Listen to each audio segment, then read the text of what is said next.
Hi everyone, welcome to the sociology class. I hope you all are doing good. So आज का जो class है वो sociology का नहीं है पर social work का है. Now, many of my students who prepare for CUET PG Sociology, उसमें से बहुत से ऐसे स्टूडेंट्स हैं जो सोशल वर्क के लिए भी अप्लाई करते हैं. नाउ यू गाइस नो कि सोशोलॉजी और सोशल वर्क में काफ़ी चीज़ें सेम हो जाती हैं, नॉट इंटायरली सेम बट काफ़ी हद तक. अगर आप सोशोलॉजी की प्रिपरेशन कर रहे हैं तो आप सोशल वर्क का एग्ज़ाम भी दे सकते हैं. Those of you who are interested in social work तो स्पेशली उनके लिए है ये. Now many of you were requesting me कि मैम थोड़ा सा सोशल वर्क के लिए भी कंटेंट बना दीजिए, पढ़ा दीजिए. So here I am. थोड़ा सा मुझे लेट हो गया है इस क्लास के लिए. बहुत सारे स्टूडेंट्स कई दिनों से मुझे मैसेजेस कर रहे हैं and I am very sorry कि मुझे लेट हुआ because there is so much work and मैं अकेले नहीं कर सकती, you guys know that. But I will try my best कि एग्ज़ाम से पहले पहले जितना भी हो सकता है मैं ऐसे ही एक एक यूनिट में आपको चीज़ें बता दूँ एंड कवर करवा दूँ. इसका PDF आपको टेलीग्राम पे मिल जाएगा, तो ये वाला टेलीग्राम ज़रूर से ज्वाइन करना, ठीक है. अच्छा, आज का जो यूनिट है वो है सोशल कॉन्सेप्ट्स पे. तो ये यूनिट सोशल वर्क के लिए भी इम्पॉर्टेंट है और एनीवे ये सारे कॉन्सेप्ट्स हम लोग सोशोलॉजी में भी पढ़ते हैं. बट थोड़ा सा डिफरेंस देखो, बस इतना है कि सोशल वर्क में हम लोगों को बहुत इन डेप्थ नहीं पढ़ना है और सोशोलॉजी में जब हम ये कॉन्सेप्ट्स पढ़ते हैं तो बहुत इन डेप्थ पढ़ते हैं. So those of you who are giving both exams, अगर आप सोशोलॉजी सोशल वर्क दोनों एग्जाम दे रहे हैं तो आपका तो ये बहुत ईजिली प्रिपेयर हो जाएगा. But those of you who are not giving let's say sociology exam, आप सिर्फ सोशल वर्क देना चाहते हैं, तो उतना बेसिक यहाँ पर मैं आपका कवर करवा दूंगी, ठीक है. इसके बाद हम लोग बाकी के सारे यूनिट्स भी करेंगे. सोशल वर्क का जो प्लेलिस्ट है गाइस वो आपको प्लेलिस्ट के सेक्शन में मिल जाएगा, तो प्लीज़ उसको ज़रूर से ज्वाइन कर लेना. जो भी नेक्स्ट क्लासेस होंगी सोशल वर्क की वो उसी प्लेलिस्ट में होंगी, ठीक है. तो उसको ज़रूर से देखते रहना, ज्वाइन कर लेना और टेलीग्राम भी ज्वाइन कर लेना. There is a separate group for social work, एक अलग से ग्रुप है सोशल वर्क का, उसको भी ज्वाइन कर सकते हो, ठीक है. तो स्टार्ट करते हैं. आज हम लोग सोशल कॉन्सेप्ट्स पढ़ेंगे, सारे एक ही क्लास में कवर करेंगे एंड आई होप कि आपको इससे काफ़ी एग्जाम में हेल्प हो. मुझे कमेंट में ज़रूर बताना जो लोग सोशल वर्क की प्रिपरेशन कर रहे हैं, क्योंकि आप लोगों के कमेंट एंड आप लोगों के रिस्पॉन्स पे डिपेंड करेगा कि हम लोग यूनिट 2 करेंगे या नहीं. ओके, सो मुझे कॉमेंट में ज़रूर से बताना कि you want other units as well और not. Okay, now this is your syllabus. Unit 1 का जो सिलेबस है उसको देखो. यहाँ पर सिंपली कुछ टॉपिक्स दिए हुए हैं. ये topics anyway if you are a sociology student तो आपके लिए बहुत आसान है. यहाँ पर कुछ न्यू कॉन्सेप्ट्स भी हैं जो CUET PG सोशोलॉजी के टॉपिक में नहीं है. तो मैं अपने सोशोलॉजी स्टूडेंट्स को बोलूँगी कि वो टॉपिक्स यहाँ पर कवर कर लो, सो दैट एग्जाम में तुम लोगों को एक होलिस्टिक अंडरस्टैंडिंग रहेगी बाकी टॉपिक्स की भी. जैसे नेबरहुड को हम लोग सोशोलॉजी में नहीं पढ़ते हैं, इसके अलावा ट्रेडिशंस को अलग से हम लोग नहीं पढ़ते हैं, प्रैक्टिसेस एंड हेल्थ ये सब हम लोग नहीं पढ़ते हैं, लाइफस्टाइल हम लोग थोड़ा बहुत पढ़ते हैं सोशल स्ट्रैटिफिकेशन में but not too much. And I hope कि इस एक क्लास से आपके सारे डाउट्स क्लियर हो जाएं एंड आपको अच्छा खासा आइडिया हो जाए कि यूनिट 1 आपको कैसे कंप्लीट करना है. ओके, कुछ भी इसमें एक्स्ट्रा होगा तो वो तुम लोग अपने आप से ऐड कर सकते हो. ओके, चलो स्टार्ट करते हैं क्लास और ये सारे टॉपिक्स खत्म करते हैं. Now first topic is family. तो सबसे पहले तुम लोगों को ये ध्यान रखना है कि फैमिली होता क्या है, फैमिली वर्ड कहाँ से आया है. सबसे पहली चीज़ ये याद रखना, क्योंकि देखो NTA के जितने भी एग्जाम्स होते हैं ना, वहाँ पर वो लोग बहुत ज़्यादा फैक्ट्स पूछते हैं, कॉन्सेप्ट भी पूछते हैं बट फैक्ट्स भी पूछते हैं and that is Y facts को देखना भी बहुत इंपॉर्टेंट हो जाता है. I know it is very bad, क्योंकि बिल्कुल फैक्चुअल जब पेपर होता है ना तो उसको करने में मज़ा नहीं आता है. I don't know about you guys but मुझे तो नहीं आता है. I like concepts, I like to understand things rather than just rectification. So I don't know you guys but मुझे तो rectification बिल्कुल नहीं पसंद, but we have no choice क्योंकि NTA पेपर बनाता है और NTA ऐसा ही पेपर बनाता है. देखो, family is the word which is derived from Latin word famulus. Now ये famulus हो सकता है या famulus हो सकता है, कैसे भी इसे पढ़ो. इसका मतलब होता है servant. Okay, now it sounds really funny but please इसको याद रखना, एग्जाम में आता है कौन सा वर्ड है, लैटिन वर्ड है, मीनिंग क्या है, ठीक है. The first meaning in English was close to our modern word household. तो ये चीज़ याद रखना, इंग्लिश के बेसिस पे जब हम मीनिंग देखते हैं तो सबसे क्लोजेस्ट हाउस होल्ड होता है. नाउ गाइस प्लीज रिमेंबर कि हाउस होल्ड और फैमिली में थोड़ा सा डिफरेंस होता है, ठीक है. देखो यहाँ पर क्या लिखा है, house hold a group of individual living under one roof that included blood relation and servants. So please remember, थोड़ा सा यहाँ पे मिस्टेक है. हाउस होल्ड में एक्चुअल में जब हम लोग सोशोलॉजी में पढ़ते हैं ना तो वहाँ पर ब्लड रिलेशन नहीं आते हैं. ज़रूरी नहीं है कि एक हाउस होल्ड में ब्लड रिलेशन ही हो, ठीक है. लेट्स अज्यूम कि 5 स्टूडेंट्स हैं और वो सारे स्टूडेंट साथ में रहते हैं, ठीक है, तो वहाँ पर कॉमन किचन है, सब साथ में रहते हैं, कॉमन ईटिंग प्लेस है, राइट, तो उसको हम लोग एक हाउस होल्ड कह सकते हैं। बट क्योंकि वो लोग आपस में ब्लड रिलेटेड नहीं है या आपस में फैमिली की तरह रिलेटेड नहीं है, तो उसको हम लोग एक फैमिली नहीं कहेंगे, हम लोग उसको एक हाउस होल्ड कहेंगे, ठीक है। तो ये चीज़ याद रखना, फैमिली में हमारे ब्लड रिलेशनशिप्स आते हैं by blood, bye marriage, but house hold में ऐसा नहीं होता है। तो अगर 4-5 लोग साथ में रह रहे हैं, उनका एक कॉमन किचन है, तो उसको हम लोग हाउस होल्ड कह सकते हैं, बट उसको हम लोग फैमिली नहीं कहेंगे। फैमिली होने के लिए इट इज़ इम्पॉर्टेंट कि वो साथ में रिलेटेड हो, ठीक है, ये चीज़ याद रखना। यहाँ पर थोड़ी सी मिस्टेक इसलिए है क्योंकि ये एक जनरल वे में बात लिखी हुई है, बट एक्चुअल में सोशोलॉजी में जब जाओगे डीप तो हाउस होल्ड और फैमिली अलग होता है, ठीक है। अच्छा, family is an important social group for an individual and society. We all know family is a very important social group, ठीक है। सोशल ग्रुप क्या होता है? सोशल ग्रुप का मतलब होता है एक ऐसा ग्रुप जहाँ पर लोग आपस में रिलेटेड हों, जहाँ पर लोगों के बीच में इंटरेक्शन हो रहा हो, right. So please remember now, देखो ये सब बहुत जनरल टॉपिक है, इजी टॉपिक है, तो तुम लोगों को बहुत डेप्थ में नहीं जाना है because you are preparing for social work exam. तो फैमिली किस तरीके से सोसाइटी के लिए इंपॉर्टेंट है, क्या इसके फीचर्स हैं, बस तुम्हें उतना ही पढ़ना है, ठीक है। Next, every individual in this world is a part of one family or the other. All of us are born and brought up in a family. हम सबकी कोई ना कोई फैमिली होती है, right. With the birth of children, the size of family gets enlarged. जब children का birth होता है तो फैमिली का जो साइज है वो बड़ा हो जाता है, right. So sometimes the family में include a number of relatives belonging to different generation. आपने देखा होगा, जरूरी नहीं है कि फैमिली में सिर्फ मदर फादर या चिल्ड्रन हो, कभी कभी और भी जनरेशन होती हैं उसमें, ठीक है ना। Family is often a focal point, the center around which our whole life revolves. Family actually में इतना इम्पॉर्टेंट होता है और सोसाइटी में इसीलिए हम उसको पढ़ते हैं क्योंकि हमारी लाइफ में बहुत सारी चीज़ें फैमिली के अराउंड ही हो रही होती हैं, ठीक है। लाइफ में आप कैसे हो, क्या करोगे, वो सब बहुत डिपेंड करता है कि आपका फैमिली कैसा रहा है, आपका बैकग्राउंड कैसा रहा है, and that is why we study this topic in sociology and social work और any subject related to society. Even psychology में भी हम लोग फैमिली को पढ़ते हैं, ठीक है। So that is why this is important. Now you have to understand this like a story because यहाँ पर आपसे feature based question, statement based question NTA पूछेगा, ठीक है ना। जिन लोगों को बिल्कुल देखो आइडिया नहीं है कि फैमिली क्या होता है, उनको मैंने ये सब बेसिक से पढ़ाने के लिए ऐड किया है, अदरवाइज इतना नेसेसरी नहीं है, ठीक है।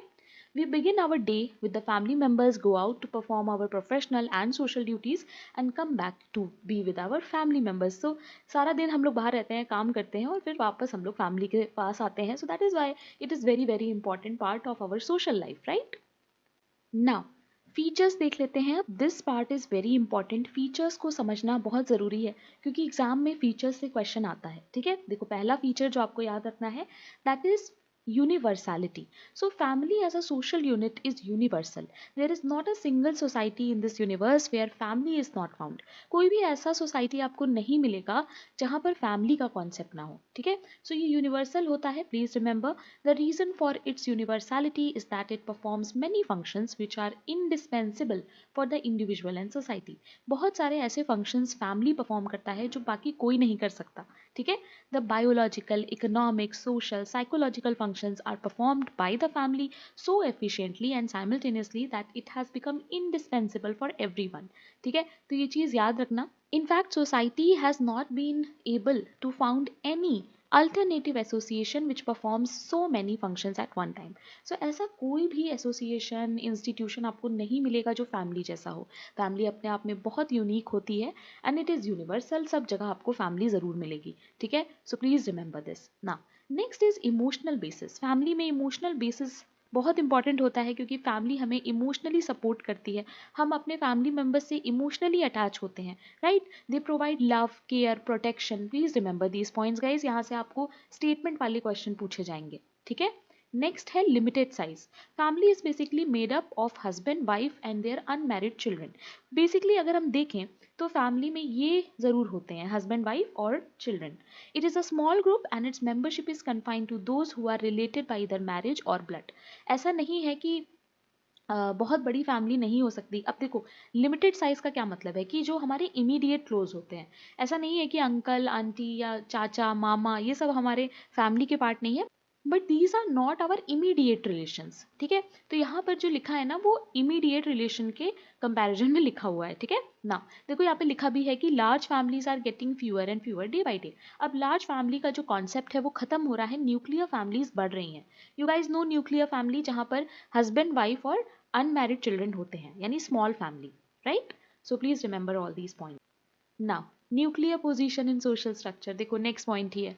Family is regarded as basic, nuclear or fundamental to all social groupings. In the simpler as well as advanced society, the whole social structure, stable set of social relation is built largely on the basis of family. हमारी life में बहुत सारी चीज़ें जो होती रहती हैं वो सब फैमिली पे बहुत ज़्यादा डिपेंड करती हैं। आपको मैं एक छोटा सा एग्जांपल देती हूँ। जब भी आप कहीं बाहर जाते हैं तो जो आपको नहीं जानता है ना वो आपसे पहले आपका इंट्रोडक्शन लेगा और फिर वो सीधा आपकी फैमिली पे आ जाएगा, राइट। सो फैमिली हमें एक आइडेंटिटी प्रोवाइड करती है, सो फैमिली हमें एक सपोर्ट प्रोवाइड करती है, राइट। वो इनडिस्पेंसिबल है, हम चाह कर भी फैमिली को अपनी लाइफ से हटा नहीं सकते, राइट। सोशल रेगुलेशन, फैमिली की वजह से हम सोशली रेगुलेटेड रहते हैं, राइट। हमें पता होता है कि हमें क्या करना है क्या नहीं, क्योंकि सारे नॉर्म्स कस्टम ये सब हम फैमिली में ही सीखते हैं। जिस तरीके से हमारा सोशलाइजेशन होगा वैसे ही हम सीखेंगे। Now what is socialization? Socialization का मतलब होता है कि किस तरीके से आप सोसाइटी की चीज़ों को सीख रहे हो। आपने देखा होगा जब हम लोग छोटे होते हैं तो हमारे जो मम्मी पापा होते हैं, हमारे मदर फादर, वो लोग हमें सब कुछ सिखा रहे होते हैं, ठीक है। बचपन से ही नॉर्म्स वैल्यूज हम घर से सीख रहे होते हैं। That is socialisation and it is a never ending process. Please remember, exam में ये क्वेश्चन आता है, ये हमेशा चलता रहता है, कभी खत्म नहीं होता। It is a continuous process. आप हर स्टेज पे सोशलाइजेशन आपका चलता रहेगा, ठीक है। प्लीज रिमेंबर ना, it is permanent and temporary in nature. Family permanent भी हो सकती है और टेम्परेरी भी हो सकती है। जैसे आपने देखा होगा जब मैरिज होती है तो वो एक परमानेंट बॉन्ड होती है, बट ऐसा नहीं है कि डाइवोर्स नहीं हो सकता, या किसी की डेथ हो जाती है तो भी वो एक टेम्परेरी नेचर की तरफ आ जाता है, right. Mating relationship is very important. Family के होने के लिए जो कपल है उनका एक मेटिंग रिलेशनशिप होना चाहिए, तभी वो एक फैमिली हो सकती है, right. So please remember. Next है common habitation. Now what is common habitation? इसका मतलब है कॉमन रेजिडेंस। फैमिली एक का एक रेजिडेंस होता है, सब लोग एक जगह पे रह रहे होते हैं, एक एड्रेस होता है, right. Recording of descent. Family is basically a bilateral grouping made up of husband, wife, relative on both sides. But the children inherit the father's name and property of mother's name. Okay.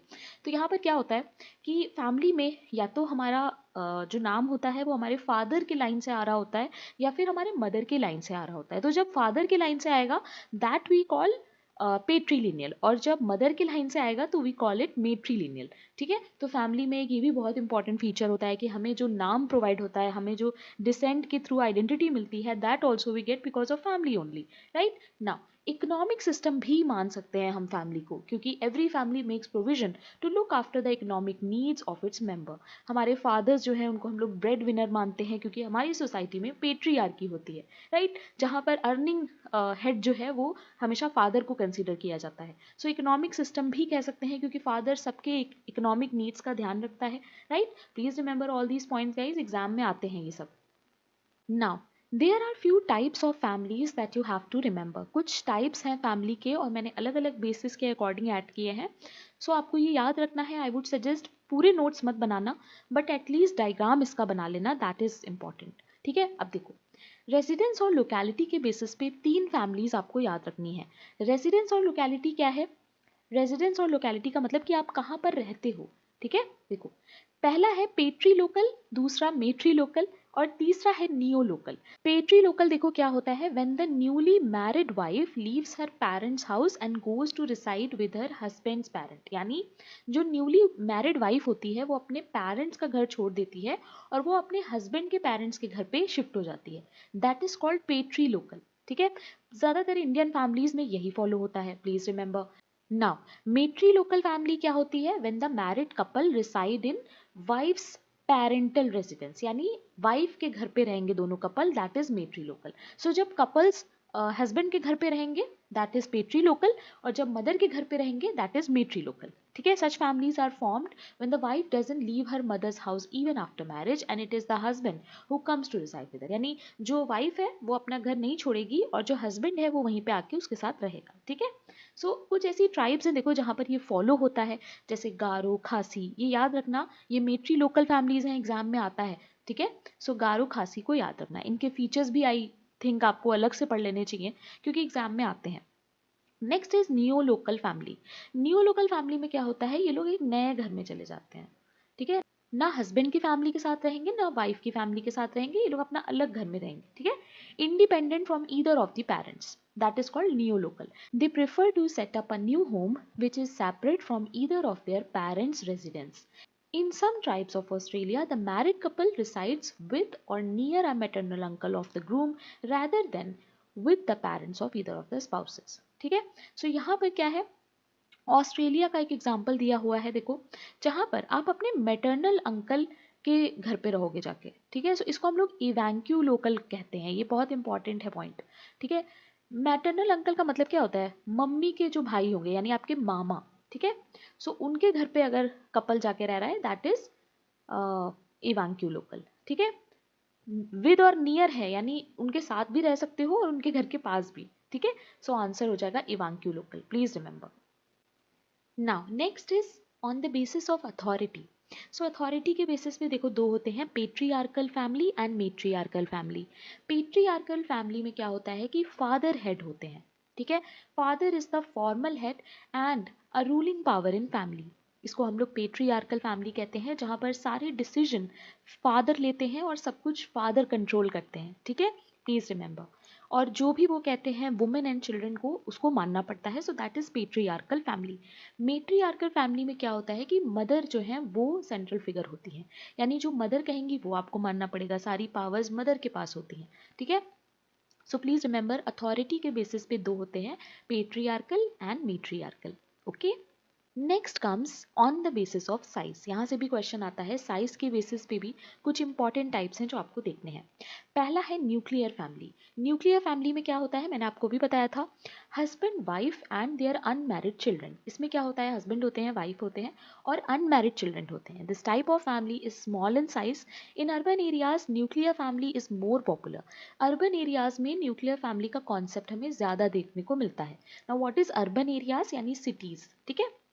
Now, size of family is kept small because of lacking of living space, economic problems, a feeling of individualism and other factors. It is the basic grouping of married couple and their children and is also known as immediate, primary or conjugal family. तो ये भी याद रखना, nuclear family को हम लोग immediate, primary या conjugal family भी कह सकते हैं। इसमें बेसिकली होते कौन है, हस्बैंड वाइफ और अनमैरिड चिल्ड्रन, ठीक है। तो साइज में ये स्मॉल होती है। इसकी जस्ट अपोजिट में आएगा जॉइंट या फिर एक्सटेंडेड फैमिली। नाउ अगर हम लोग ये चीज़ सोशोलॉजी में पढ़ेंगे तो हमें इसे बहुत डेप्थ में पढ़ना पड़ेगा, बट यहाँ पर हमें डेप्थ में नहीं जाना है, ठीक है, इतना हार्ड क्वेश्चन आपसे नहीं पूछेंगे ना।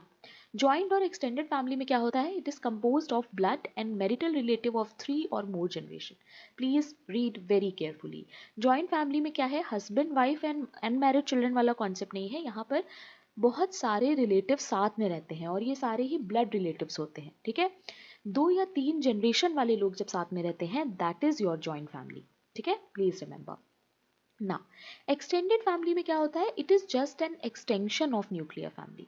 जब हम न्यूक्लियर फैमिली को थोड़ा सा बढ़ा देते हैं that is your extended family, ठीक है। Now, such addition may be along collateral lines by including more than one spouse or several blood relatives. So यहाँ पर let's say आपका कोई brother sister आपके साथ रह रहा है, ठीक है, तो वो extended family में आ जाएगा, ओके। प्लीज रिमेंबर ये भी काफ़ी ज़्यादा प्रेवलेंट है और जॉइंट फैमिली तो आपको पता ही है बहुत ज़्यादा ट्रेडिशनल फॉर्म ऑफ फैमिली है। आज के टाइम पे न्यूक्लियर फैमिली ज़्यादा देखने को मिलती है, ठीक है, प्लीज रिमेंबर। नाउ ये तो कर ली हम लोगों ने फैमिली की बात, अभी हम लोग बात करते हैं मैरिज की। सो मैरिज का कॉन्सेप्ट भी आपके सिलेबस में दिया हुआ है सोशल वर्क में, so it is very important to understand. देखो मैरिज एक इंस्टीट्यूशन है, पहले तो ये याद रखो, फैमिली, मैरिज, किनशिप, ये सारे ही इंस्टीट्यूशन होते हैं ना। व्हाट इज इंस्टीट्यूशन, इंस्टीट्यूशन का मतलब होता है कुछ फ्रेमवर्क सोसाइटी में जो बने होते हैं, जो सबके बीच में कॉमन होते हैं, जो हमें रेगुलेट करते हैं, जिनके अपने कुछ रूल्स होते हैं, कुछ नॉर्म्स होते हैं, ठीक है। देखो marriage is an institution to satisfy physical, psychological, social, cultural and economic needs. So जैसे फैमिली बहुत सारी नीड्स हमारी पूरी करता है, वैसे ही मैरिज भी हमारी बहुत सारी नीड्स को पूरा करता है। It permits men and women to establish a stable relationship with each other in order to form a family. Please remember, family को बनाने के लिए सबसे पहला स्टेप हमारा मैरिज होता है, तो ये चीज़ याद रखना, ठीक है। Regulation of sexual activities through a stable relationship, आपके रिलेशनशिप को एक स्टेबिलिटी प्रोवाइड करता है, सेक्सुअल एक्टिविटीज को रेगुलेट करता है, right? Such a regulation is essential because sexual desire, if left unchecked, may cause serious disruption in society and it may lead to unnecessary competition for partners. Hope that you guys can understand this point, and I don't think I have to explain much about it. Okay, just remember that marriage regulates the sexual activities and forms a stable relationship. Okay, now hence, every society develops certain institution to regulate mating behavior of its member. Mating behavior को regulate करता है. Marriage is one such social institution. Please remember, in addition, marriage also authorizes husband and wife to produce children. Reproduction भी एक function है जो marriage fulfill करता है, right? In simple words, marriage has been defined as an institution for admitting men and women into family life. So अगर आपको family life में आना है, you have to marry somebody, right? So एक step है, you can understand this way कि marriage किस तरीके से एज अ सोशल इंस्टीट्यूशन बहुत इंपॉर्टेंट है, ठीक है? तो ये चीज़ें याद रखना, बहुत ही देखो जनरल टॉपिक्स हैं, आई डोंट थिंक बहुत ज़्यादा प्रॉब्लम हो रही होगी तुम लोगों को ये सारी चीज़ें समझने में, ठीक है? बस बेसिक्स क्लियर रखना. जिन लोगों ने पहली बार ये सारे कॉन्सेप्ट्स पढ़े हैं, आई डोंट थिंक आप लोगों को भी प्रॉब्लम हो रही होगी. अगर कोई भी डाउट होगा ना तो कॉमेंट में पूछ सकते हो, डिस्कस कर सकते हो, या फिर ग्रुप पे भी पूछ सकते हो. Okay, now, society gives its approval to marital relationship between a man and woman, generally in a civil or religious ceremony. So we all know that इसीलिए marriage important है, क्योंकि मैरिज से ये जो मैरिटल रिलेशनशिप है आपका किसी के साथ, वो सोसाइटी एक्सेप्ट करती है. अगर आपका रिलेशनशिप बिना मैरिज के है तो वो सोसाइटी उसको एक्सेप्ट नहीं करेगी, right?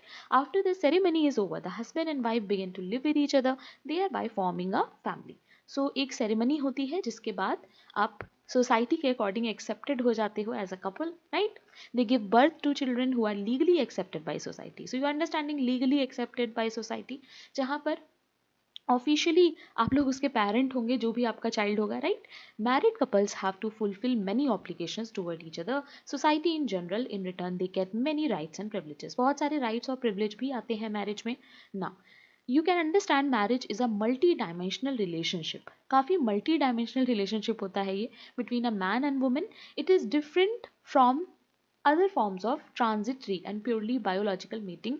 So we can say that marriage is a very important social institution, not only because it provides us with a stable relationship, but also it fulfills our sexual desires, and it also helps us to make our relationship societally acceptable, right? जो भी आपका relationship है उसको आप अगर society में acceptable बनाना चाहते हैं, then you have to marry that person. Okay, so I hope आप लोगों को marriage का एक basic understanding हो गया होगा. Now ये ना general points हैं, तो मोस्ट सोसाइटीज़ में ये कॉमन होते हैं, ठीक है? हर सोसाइटी के देखो अपने अपने रूल्स होंगे मैरिज को लेके, बट ये कुछ कॉमन रूल्स हैं जो आपको याद रखने हैं, ठीक है? Now let us understand different types of marriage. अब अलग अलग टाइप्स ऑफ मैरिज देख लो. सो सबसे पहले तो ध्यान रखो, दो तरह के मैरिजेस होते हैं, मोनोगैमी एंड पॉलीगैमी, ठीक है? सो मोनोगैमी का क्या मतलब होता है? Mono means single and gamy means marriage. So monogamy is that form of marriage in which a man woman remains married to one man woman. ठीक है? So यहाँ पर क्या होता है कि आप एक बार शादी करोगे किसी से और उसके साथ ही आपको रहना होगा, ठीक है? One can marry in certain extraordinary circumstances such as the death of the spouse or divorce. So एक टाइम पे at one time you have to keep only one partner. ठीक है? सो मैं इसको थोड़ा सा अच्छे से आपको समझाने के लिए बना देती हूँ, so that you can't forget. तो यहाँ पर क्या है? One one partner, so it is monogamy, ठीक है? नाउ लेट अस सी पॉलीगैमी. पॉलीगैमी का मतलब क्या है? देखो, पॉली मीन्स ही होता है many. So in this form of marriage a man और women is permitted to marry more than one women और मैन. सो यहाँ पर क्या होगा? यहाँ पर एक पार्टनर के दो पार्टनर्स हो सकते हैं. Okay, this is called polygamy. Okay guys, now polygamy में दो तरह के हम लोग पढ़ते हैं, polygyny and polyandry. Polygyny में क्या होता है? देखो, polygyny is that form of marriage in which a man is married to more than one woman. So यहाँ पर क्या होगा? एक मैन होगा, ठीक है? और उसका जो मैरिज है, दिस इज मैरिज, ठीक है? तो इसकी मैरिज जो है बहुत सारे एक से ज़्यादा वुमेन से है. सो दैट इज़ योर पॉलीजिनी, ठीक है, इस जी से आप लोग गर्ल्स को याद रख सकते हो, सो कंफ्यूज नहीं होगे, क्योंकि कभी कभी क्या होता है ना, इसको कंफ्यूज कर देते हैं स्टूडेंट्स। पॉलीजिनी का आता है तो पॉलीएंड्री टिक करके आते हैं, और पॉलीएंड्री आता है तो पॉलीजिनी कर देते हैं, तो ये मिस्टेक मत करना, ठीक है। सो एक मैन जब बहुत सारे वुमेन से शादी करेगा, दैट इज योर पॉलीजिनी। ओके, ये पहले के टाइम पे बहुत होता था, इवन आई थिंक मुस्लिम्स में भी परमिटेड है। तो those who are my Muslim students, आप लोग बता सकते हो, मैंने तो जिस बुक से कॉपी किया है वहाँ पे यही पे था, ठीक है ना। पॉलीएंड्री में देखो क्या होता है, polyandry is that form of marriage in which a women is married to more than one man. अब यहाँ पर क्या है, women married more than one man, so यहाँ पर उल्टा हो जाएगा, ठीक है। अभी जो हम लोगों ने देखा, यहाँ पर एक वुमेन होगी, है ना, और उसके बहुत सारे हस्बैंड हो सकते हैं, राइट। ओके, देखो मैंने डायग्राम के थ्रू इसलिए बताया है ताकि कंफ्यूज ना हो, ठीक है। प्लीज रिमेंबर, अब पॉलीएंड्री में भी दो चीजें हैं जो आपको याद रखनी है। पहला है फ्रेटर्नल पॉलीएंड्री और नॉन फ्रेटर्नल पॉलीएंड्री। सो अगर वो जो हस्बैंड्स हैं वो साथ में ब्रदर हैं, तो हो जाएगा फ्रेटर्नल पॉलीएंड्री, यानी ये जितने भी मेन है ना, ये आपस में भाई हैं और एक ही वुमेन है, एक ही वाइफ है उनकी, दैट इज फ्रेटर्नल पॉलीएंड्री। और नॉन फ्रेटर्नल में क्या होगा, जब ये लोग आपस में भाई नहीं हैं, सब अलग अलग हैं, सब अलग अलग फैमिली को लेट से बिलोंग करते हैं, ठीक है ना। एक और टर्म है जो एग्जाम में आता है, दैट इज सेनोगेमी। सेनोगेमी का मतलब क्या होता है, ग्रुप मैरिज, ठीक है गाइस, प्लीज रिमेंबर, एग्जाम में ये सारे क्वेश्चंस आते हैं, बहुत इन डेप्थ आपको नहीं जाना है, इसीलिए ये चार्ट जरूर से बना लेना। और जो लोग सीयूईटी पीजी सोशियोलॉजी की तैयारी कर रहे हैं, या अगर आपने बैच ले रखा है, तो भी I would really suggest revision के तौर पे ये बना लो, और इसमें और भी जो तुम लोगों ने टाइप्स पढ़े हैं वो ऐड कर लो, ठीक है। सोशल वर्क के लिए इससे ज़्यादा इंपॉर्टेंट नहीं होगा, okay. Now there are few terms जो आप लोगों को याद रखने हैं रिलेटेड टू योर मैरिज। देखो, पहला है एंडोगेमी। नाउ एंडोगेमी का क्या मतलब होता है, it is a rule that requires a person to marry someone from within his her own group. जब आपको अपने ही ग्रुप के किसी मेंबर से शादी करनी होती है, you have to marry your own group, that is your endogamy. Now what do you understand by marrying somebody within your own group. इसका मतलब है कि सेम ट्राइब में अगर आपको शादी करना है, मतलब एक रूल है कि आपको करना ही है। जैसे होता है ना कि आप इंटरकास्ट का प्रॉब्लम आप लोगों को पता होगा, कि अगर आप एक कास्ट से बिलोंग कर रहे हैं तो आपको घर वाले बोलेंगे कि उसी कास्ट में आपको शादी करनी होगी। सो जब आपको ये पहले से बता दिया जाएगा ना कि आपको किस कास्ट में या किस रिलीजन में शादी करनी है, दैट इज एंडोगेमी, ठीक है। एक्सोगेमी क्या है, it is a rule that requires a person to marry someone from outside. इसमें क्या है कि आपको इस कैटेगरी के बाहर लोगों से शादी करनी पड़ेगी, ये आपको पहले से बता दिया जाएगा। तो दोनों ही रूल है, ठीक है। जैसे आपको मैं एक एग्जांपल देती हूँ, हम लोगों के यहाँ सगोत्र मैरिजेस जो हैं वो अलाउ नहीं होती हैं, दैट मीन्स सेम गोत्र में आप मैरिज नहीं कर सकते। तो जब ऐसा होगा तो क्या होगा, दैट मीन्स आपको वो क्या बोल रहे हैं कि आप सेम गोत्र में शादी नहीं कर सकते, ठीक है। तो आपको उसके बाहर शादी करनी पड़ेगी, राइट। सो आउटसाइड जो ग्रुप होगा that is exogamy. Now there are two more terms that you have to remember. पहला है सोरोरेट। सोरोरेट का मतलब क्या होता है, it prescribes that a widower marry the sister और nearest kin of the deceased wife. यानी अगर आपकी वाइफ का डेथ हो जाता है तो आपको उनके सिस्टर से शादी करना पड़ेगा, दैट इज सोरोरेट, ठीक है। If you are marrying the deceased wife का सिस्टर, दैट इज सोरोरेट, ठीक है। लेविरेट में क्या होता है, जस्ट इसका अपोजिट होता है। यहाँ पर जो विडो होती है, यानी जो वाइफ होती है, अगर उनके हस्बैंड की डेथ हो गई है तो उनको उनके ब्रदर से मैरी करना पड़ेगा, ठीक है। तो दोनों ही बहुत इंपॉर्टेंट हैं गाइस, याद रखना, ये टर्म्स एग्जाम में आते हैं, okay. Now, apart from that, there is one more topic that you have to remember.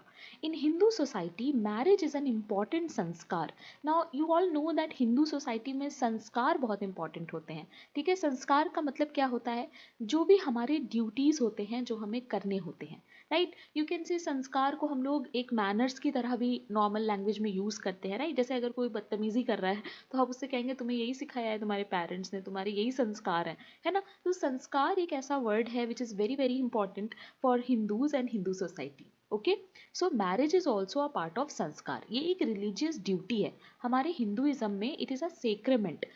Marriage जो है वो सेक्रेमेंट होता है, ठीक है। देखो अभी क्या होता है हम लोग उस पर बात करेंगे। संस्कार is a ritual which purifies a person. संस्कार क्या होता है, एक ऐसा रिचुअल होता है जो पर्सन को प्यूरिफाई करता है। Every Hindu must perform the religious duty Dharma of getting married. किसी भी हिंदू का ये धर्म होता है दैट उसे शादी करनी है ना। जो लोग शादी के अगेंस्ट हैं यहाँ पर सोच सकते हैं कि मैम व्हाट इज दिस, मुझे तो नहीं करनी है ना, मैं तो हिंदू धर्म के अगेंस्ट जाऊंगा। सो ऐसा भी बहुत सारे स्टूडेंट्स कह सकते हैं कि मैम ये तो गलत है, ऐसा नहीं होना चाहिए, शादी एक पर्सनल चॉइस होनी चाहिए, राइट। सो हम लोग उस डिबेट में नहीं जाएंगे क्योंकि एग्जाम में आपसे डिबेट वाले क्वेश्चंस नहीं पूछे जाएंगे, आपसे सिर्फ फैक्ट्स पूछे जाएंगे। तो हिंदू सोसाइटी में ऐसा लिखा है, आप मानो ना मानो वो आपके ऊपर है, बट हिंदू सोसाइटी या यू कैन से हिंदू जो भी टेक्स्ट हैं उनमें ये चीज़ है दैट ये एक धर्म है टू गेट मैरिड, ठीक है ना। दो this a person इंटर्स the second stage of life. अच्छा, यहाँ पर 4 स्टेजेस ऑफ लाइफ भी हैं जो आपको याद रखने हैं, ये है वो एग्जाम में आते हैं। पहला स्टेज होता है ब्रह्मचार्य, जिसको हम लोग सेलिब्रेट स्टूडेंट कहते हैं, जहाँ पर आप सिर्फ और सिर्फ लर्निंग पे फोकस करते हो, बैचलर होते हो। इसको हम लोग स्टूडेंट लाइफ कहते हैं एक्चुअली। नेक्स्ट होता है गृहस्थ। गृहस्थ में क्या होता है that you start your married life, आप एक हाउस होल्ड के ड्यूटीज को अपनाते हो। 26 से लेके 50 ईयर्स तक का ये टाइम होता है, ठीक है। सो हमारे हिंदू कल्चर के हिसाब से अगर आप जाओगे तो 25 ईयर्स तक you should be bachelor and then after 25 you should get married, ठीक है। Then comes Vanaprastha. Vanaprastha is hermit in retreat. इसमें क्या होता है दैट आपने अपने सारे रिस्पॉन्सिबिलिटीज कर लिए, now it is time for your retirement, okay. And after that you shift to sannyas, जहाँ पर आप सब कुछ छोड़ देते हो, सारे मटेरियल डिजायर्स को गिव अप कर देते हो, ओके। प्लीज रिमेंबर ना, in traditional Hindu society, only married man gets the right to participate fully in all social and religious activities along with wife. तो ये चीज़ याद रखना कि हिंदू सोसाइटी में ना मैरिड मैन की बहुत वैल्यू होती है, बहुत सारे ऐसे रिलीजियस एक्टिविटी होती हैं जिसमें सिर्फ मैरिड लोग ही पार्ट ले सकते हैं, ठीक है ना। The main objective behind a Hindu marriage are, 3 तरह के होते हैं, प्लीज रिमेंबर गाइस, एग्जाम में क्वेश्चन यहाँ से आता है ना। आज की क्लास की सारी ही चीज़ें इंपॉर्टेंट है, मैंने सिर्फ एग्जाम ओरिएंटेड नोट्स बनाए हैं। सो सिर्फ सोशल वर्क के लिए नहीं, अगर आपको सोशोलॉजी का एग्जाम भी देना है सो उनके लिए भी ये सारी चीज़ें इंपॉर्टेंट है, ओके। देखो मेन ऑब्जेक्टिव्स क्या होते हैं, पहला है धर्म, दूसरा प्रजा एंड तीसरा रति। प्लीज रिमेंबर, धर्म का मतलब होता है रिलीजियस ड्यूटी है, आपको करनी है ये चीज़। देन प्रजा, प्रजा का मतलब क्या होता है, गिविंग बर्थ टू चिल्ड्रन। तो अगर आपको चिल्ड्रन को बर्थ देना है तो भी आपको मैरिज करना पड़ेगा, ठीक है। तो ये एक ऑब्जेक्टिव है that you have to do. Next is Rati. Rati को हम लोग कहते हैं सेक्स सेटिस्फैक्शन, ठीक है। तो प्लीज ये याद रखना दैट हिंदू मैरिज के मेन 3 ऑब्जेक्टिव्स होते हैं, ठीक है। प्लीज रिमेंबर गाइस, यहाँ से क्वेश्चन आता है, वेरी इंपॉर्टेंट। नाउ एक चीज और आती है that is Hindu marriage as a sacrament and Muslim marriage as a contract. ये भी एग्जाम में आया हुआ है guys, please remember, very important. Hindu marriage में क्या होता है कि हम इसको एक सेक्रेमेंट की तरह लेते हैं। सेक्रेमेंट क्या होता है, something that is sacred, something that is not ordinary. आप लोगों ने कभी आई थिंक नहीं पढ़ा होगा एमाइल दरखाइम, क्योंकि आप लोग सोशल वर्क की तैयारी कर रहे हो, बट सोशोलॉजी वाले स्टूडेंट्स ये चीज़ जानते हैं दैट वहाँ पर हम लोग सेक्रेड एंड प्रोफेन टॉपिक पढ़ते हैं कि हमारी लाइफ में कुछ चीज़ें ऐसी होती हैं जो सेक्रेड होती हैं और कुछ चीज़ें ऐसी होती हैं जो ऑर्डिनरी होती हैं। जैसे अगर आप किसी टेम्पल में जाओगे और वहाँ पर जो पूजा की थाली होती है वो एक सेक्रेड चीज़ है, राइट। उसमें आप खाना निकाल के नहीं खाओगे, वो सारे बर्तन के साथ भी नहीं रखी होती है, वो एकदम अलग रखी जाती है, राइट। सो जैसे ये चीज़ है, ये एक सेक्रेड एंड प्रोफेन का डिफरेंस है, वैसे ही हिंदू मैरिज को भी हम लोग बहुत सेक्रेड मानते हैं। अब आजकल के टाइम पे आप लोग देख रहे हो कितना उसको इंटरटेनमेंट बना दिया गया है, राइट। रील्स वगैरह, Instagram, you guys know, but actual में हिंदू मैरिज एक बहुत इंपॉर्टेंट यू कैन से सेक्रेमेंट है, ठीक है। Marriage is considered so sacred that there is no provision for divorce. इतना ज़्यादा सेक्रेड माना जाता है हिंदू में मैरिज को कि डाइवोर्स का कोई सीन ही नहीं है, ठीक है। सो हिंदू सोसाइटी में मैरिज को यूनियन ऑफ टू सोल्स माना जाता है, तो तुम लोग समझ सकते हो कितना सेक्रेड है, right. Marital rites are perform before the most sacred god Agni. बहुत सीक्रेट गॉड है अग्नि, उनके सामने ये सारे रिचुअल्स होते हैं। यू गाइस नो कितने सारे रिचुअल्स होते हैं हिंदू मैरिज में, right. The bride and the groom exchange many promises and remain dutiful and faithful to each other. Now comes Muslim marriage. Muslim marriage और निकाह जिसको हम लोग कहते हैं, it is a civil contract between a man and a woman for the purpose of legalizing sexual relationship and the procreation of children. In this sense, it is different from Hindu marriage. So यहाँ पर क्या है, यहाँ पर कोई सेक्रेमेंट वाला scene नहीं है, यहाँ पर कॉन्ट्रैक्ट है, please remember. The Muslim marriage contract और agreement can be broken at the will of husband और wife. So Muslim marriage contract जो है वो कभी भी ख़त्म हो सकता है क्योंकि ये कॉन्ट्रैक्ट है, राइट। सो ऐसी चीज़ देखो हिंदू मैरिज में नहीं होती है। So you guys can compare and see the difference, क्योंकि एग्जाम में क्वेश्चन आ सकता है। It can also be broken if either the husband and the wife fails to carry. So इसको ब्रेक करना थोड़ा ईजी है as compare to Hindu marriage, ठीक है ना। Muslim marriage solemnized in the presence of witness including a priest, जिनको हम लोग मौलवी कहते हैं। you guys know all these, right? so Quran एक बहुत important text है यहाँ पर, तो उसके हिसाब से सब कुछ होता है। अब देखो डेप्थ में तुम्हें नहीं जाना है किसी भी चीज़ के, हिंदू मैरिज हो चाहे मुस्लिम मैरिज हो, दोनों को बस ये चीज़ याद रखना कि हिंदू मैरिज को हम लोग क्यों सेक्रेमेंट कहते हैं और मुस्लिम मैरिज को हम लोग कॉन्ट्रैक्ट क्यों कहते हैं, ठीक है। बस इतना बेसिक याद रखना, दैट्स इट, इससे ज़्यादा नहीं जानना है डेप्थ में, okay. Now there are some important terms guys जो आप लोगों को याद रखने हैं इस टॉपिक में। जैसे पहला है anuloma. You guys know anuloma क्या होता है? Marriage of a boy higher caste to a girl of lower caste. जब कोई हायर कास्ट का लड़का लोअर कास्ट की लड़की से शादी करता है, दैट इज अनुलोमा, ठीक है। और इसका जस्ट अपोजिट होता है प्रतिलोमा। नाउ क्रॉस कजन मैरिज क्या होता है? Marriage between children of brother and sister. Cross cousin marriage का मतलब होता है कि जब दो भाई बहन होते हैं और उनके अपोजिट सेक्स के बच्चे आपस में शादी करते हैं, that is your cross cousin marriage, ठीक है। यानी लेट्स से दैट ये हैं आपके फादर, ओके, एंड ये हैं इनकी सिस्टर, यानी आपकी ये कौन होंगी? बुआ, ठीक। तो अगर फादर का सन बुआ के डॉटर से शादी कर रहा है, that is cross cousin marriage. Opposite sex के जो सिबलिंग होंगे, ब्रदर एंड सिस्टर होंगे, उनके बीच में मैरिज होती है क्रॉस कजन मैरिज में, ओके गाइस, प्लीज रिमेंबर ना। इंडोगेमी मैंने आपको बताया, एक्सोगेमी मैंने आपको बताया। इंसेस्ट का कॉन्सेप्ट क्या होता है? देखो फैमिली में ना कुछ ऐसे रिलेशंस होते हैं जिनके बीच में किसी भी तरह का sexual relation is not possible, और यू कैन से कि बहुत ही ज़्यादा उसको गलत तरीके से देखा जाता है एंड सोसाइटी में एक्सेप्ट भी नहीं किया जाता है। It is like something that is never allowed, right. जैसे अगर फादर और डॉटर के बीच में ऐसा कोई रिलेशन है तो it is not acceptable, right. Institution मैंने आपको बताया क्या होता है। मोनोगैमी भी मैंने आपको बताया क्या होता है। पैरेलल क्रॉस कजन कब होता है? जब children of sibling of the same sex, that is two brother या टू सिस्टर। तो मैंने आपको यहाँ पे बताया ना, फादर और आप उनकी सिस्टर यानी आपकी बुआ के बीच में जब हो रहा है, दैट इज क्रॉस कजन। और लेट्स से फादर एंड इनके ब्रदर सेम सेक्स हो गया, तो ये आपके कौन होंगे? बड़े पापा बोलते हैं किसी किसी में, बट चाचू भी बोलते हैं, छोटा भाई है लेट्स से, ठीक है। सो चाचा हैं आपके ये, और इनके जो बच्चे होंगे that is let's say daughter son, इनके बीच में मैरिज होगी, दैट इज पैरेलल। सो ये दिस इज क्रॉस जब अपोजिट सेक्स होगा और पैरेलल में सेम होगा, ठीक है। सो अगर यहाँ पे आपके मदर हैं तो मदर की सिस्टर हो जाएगा, same sex, okay, please remember ना। पॉलीएंड्री मैंने आपको बताया, पॉलीगैमी मैंने आपको बताया, पॉलीजिनी आपको मैंने बता दिया।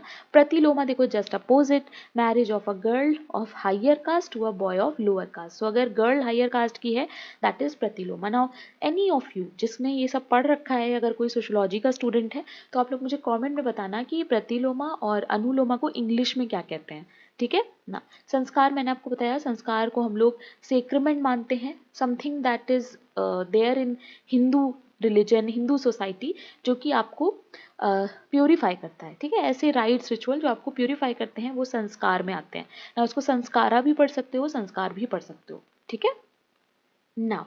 इतना आपको प्रिपेयर करना है in your marriage and family topic. Now इससे ज़्यादा पढ़ते हैं जब हम लोग सोशियोलॉजी में ये टॉपिक्स पढ़ते हैं, बट सोशल वर्क के लिए इतना सफिशिएंट है, ठीक है ना। नेक्स्ट टॉपिक है नेबरहुड का टॉपिक। नाउ नेबरहुड क्या होता है? देखो अ नेबरहुड और नेबरहुड दोनों ही सही है। कॉमनवेल्थ इंग्लिश में ये स्पेलिंग होती है और अमेरिकन इंग्लिश की ये स्पेलिंग होती है, ठीक है। It is a geographically localised community within a larger city. Neighbourhood क्या होता है? किसी भी बड़े सिटी में, टाउन में, सबर्ब में या फिर किसी रूरल एरिया में कोई भी जियोग्राफिकल लोकलाइज्ड कम्युनिटी जो होती है उसको हम लोग नेबर कहते हैं, जैसे ये नेबर, पड़ोसी जिसको हम कहते हैं, ठीक है।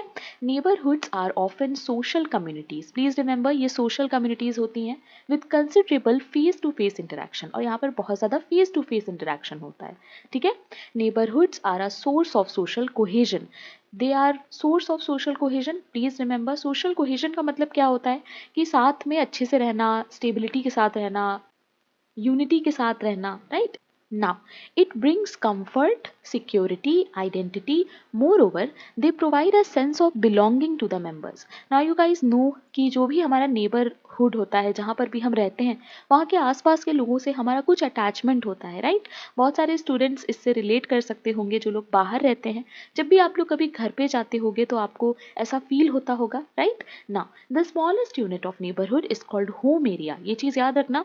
इग्नू सीरीज जो मैंने अभी करवाई है, जो चल रही है ऑलरेडी, उसमें मैंने आपको होम एरिया के बारे में बताया था, ठीक है। और मैंने वहाँ पर बोला था कि होम एरिया किसका टॉपिक है ये मुझे नहीं याद आ रहा है, तो ये चीज़ याद रखना। ये देखो थिंकर का नाम लिखा हुआ है, कर्न्स एंड पार्किंसन, तो इन्होंने दिया है ये, प्लीज रिमेंबर, ठीक है। होम एरिया क्या होता है, आपके घर से जितना भी 5-10 मिनट का वॉक एरिया होता है ना, that is your home area, okay, please remember.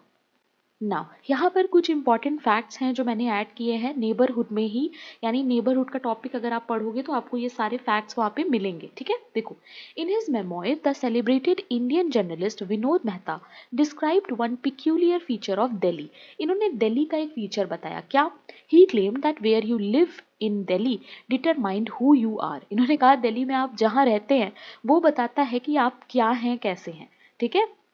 यानी आप कैसे हैं ये डिपेंड करता है आपके लोकेलिटी पे, कहाँ आप रहते हो, राइट। ना दो दिस स्टेटमेंट इज डिबेटेबल, ये काफ़ी डिबेटेबल है, क्योंकि हो सकता है आप बहुत ही गरीब स्लम एरिया में भी रहते हो, बट ऐसा ज़रूरी नहीं है कि जगह से आपकी पर्सनालिटी डिफाइन हो सके, राइट। ना urban surveys claim that neighbourhood represents one social identity, बहुत सारे अर्बन सर्वेज हुए हैं जो ये बताते हैं कि हम लोग जैसी जगह पे रहते हैं उससे हमारी सोशल आइडेंटिटी बहुत ज़्यादा जुड़ी होती है ना। यहाँ पर let us take example of Delhi only, अब दिल्ली में सब लोग रहे हैं, सबको पता है कि दिल्ली में किस तरह के एरियाज हैं, क्या है। सो देखो, मुझे तो दिल्ली के ज़्यादा नाम नहीं पता है, बट मैं एज अ एग्जांपल बताऊंगी। तो लेट से अगर आप मयूर विहार में रहते हो, मैंने थोड़ा सा, मुझे याद है मयूर विहार के बारे में, तो लेट से अगर आप मयूर विहार में रहते हो तो आपको थोड़ा ऐसे देखा जाएगा कि हाँ आप ठीक जगह रहते हो।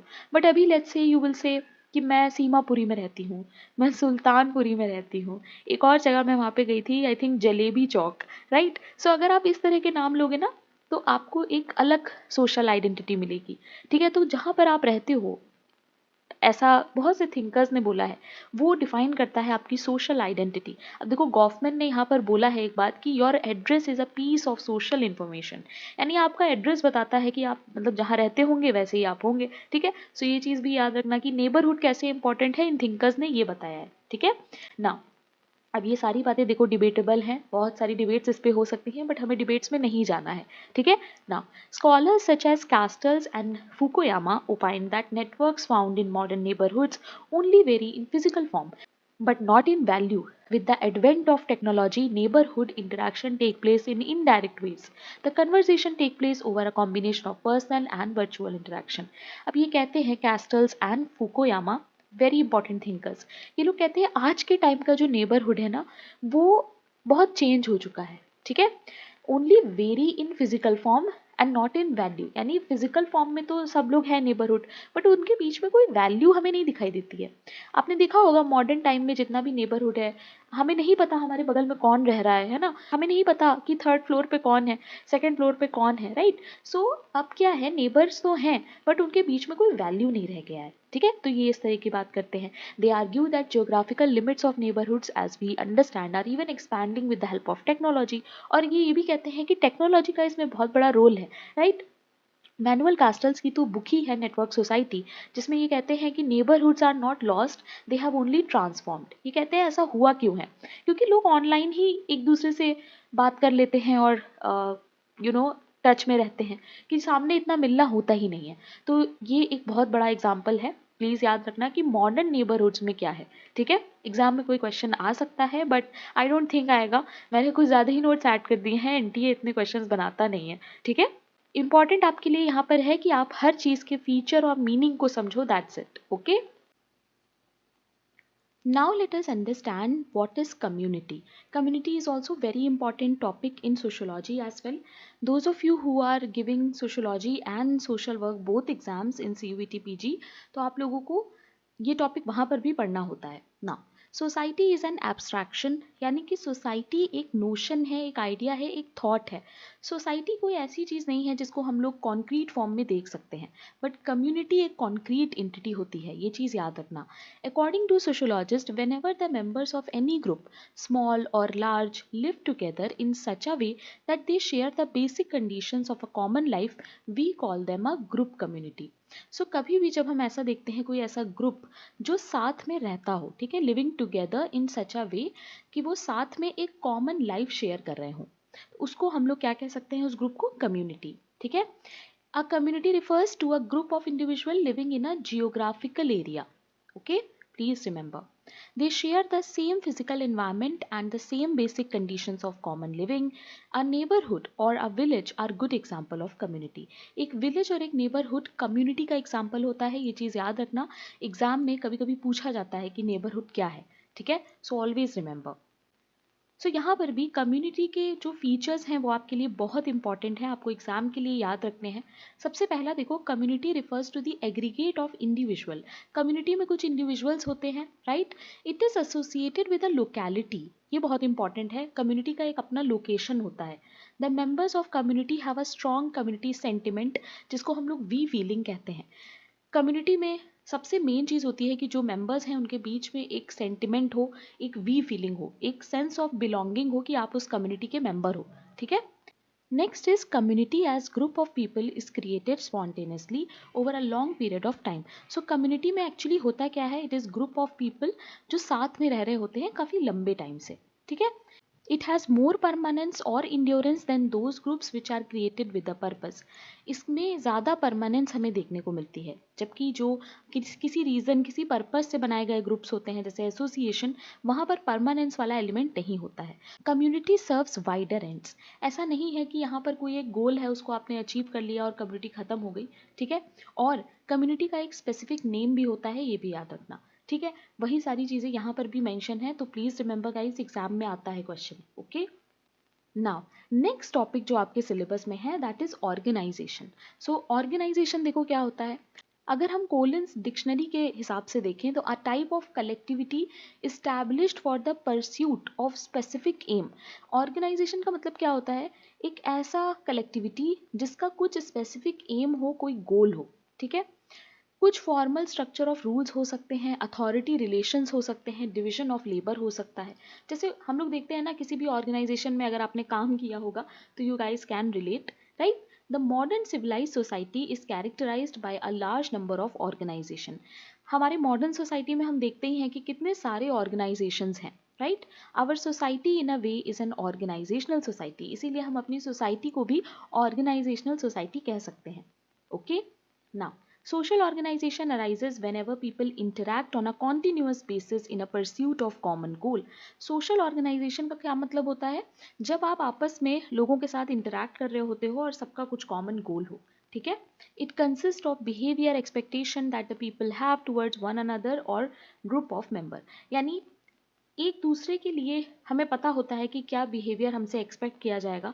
जैसे अगर आप लेट्स से कॉलेज जाते हो तो कॉलेज जाने के लिए भी रास्ते में और कॉलेज जाने के बाद भी आपको लोगों से इंटरेक्ट करना पड़ेगा, right. So there is always a kind of social organisation that is present.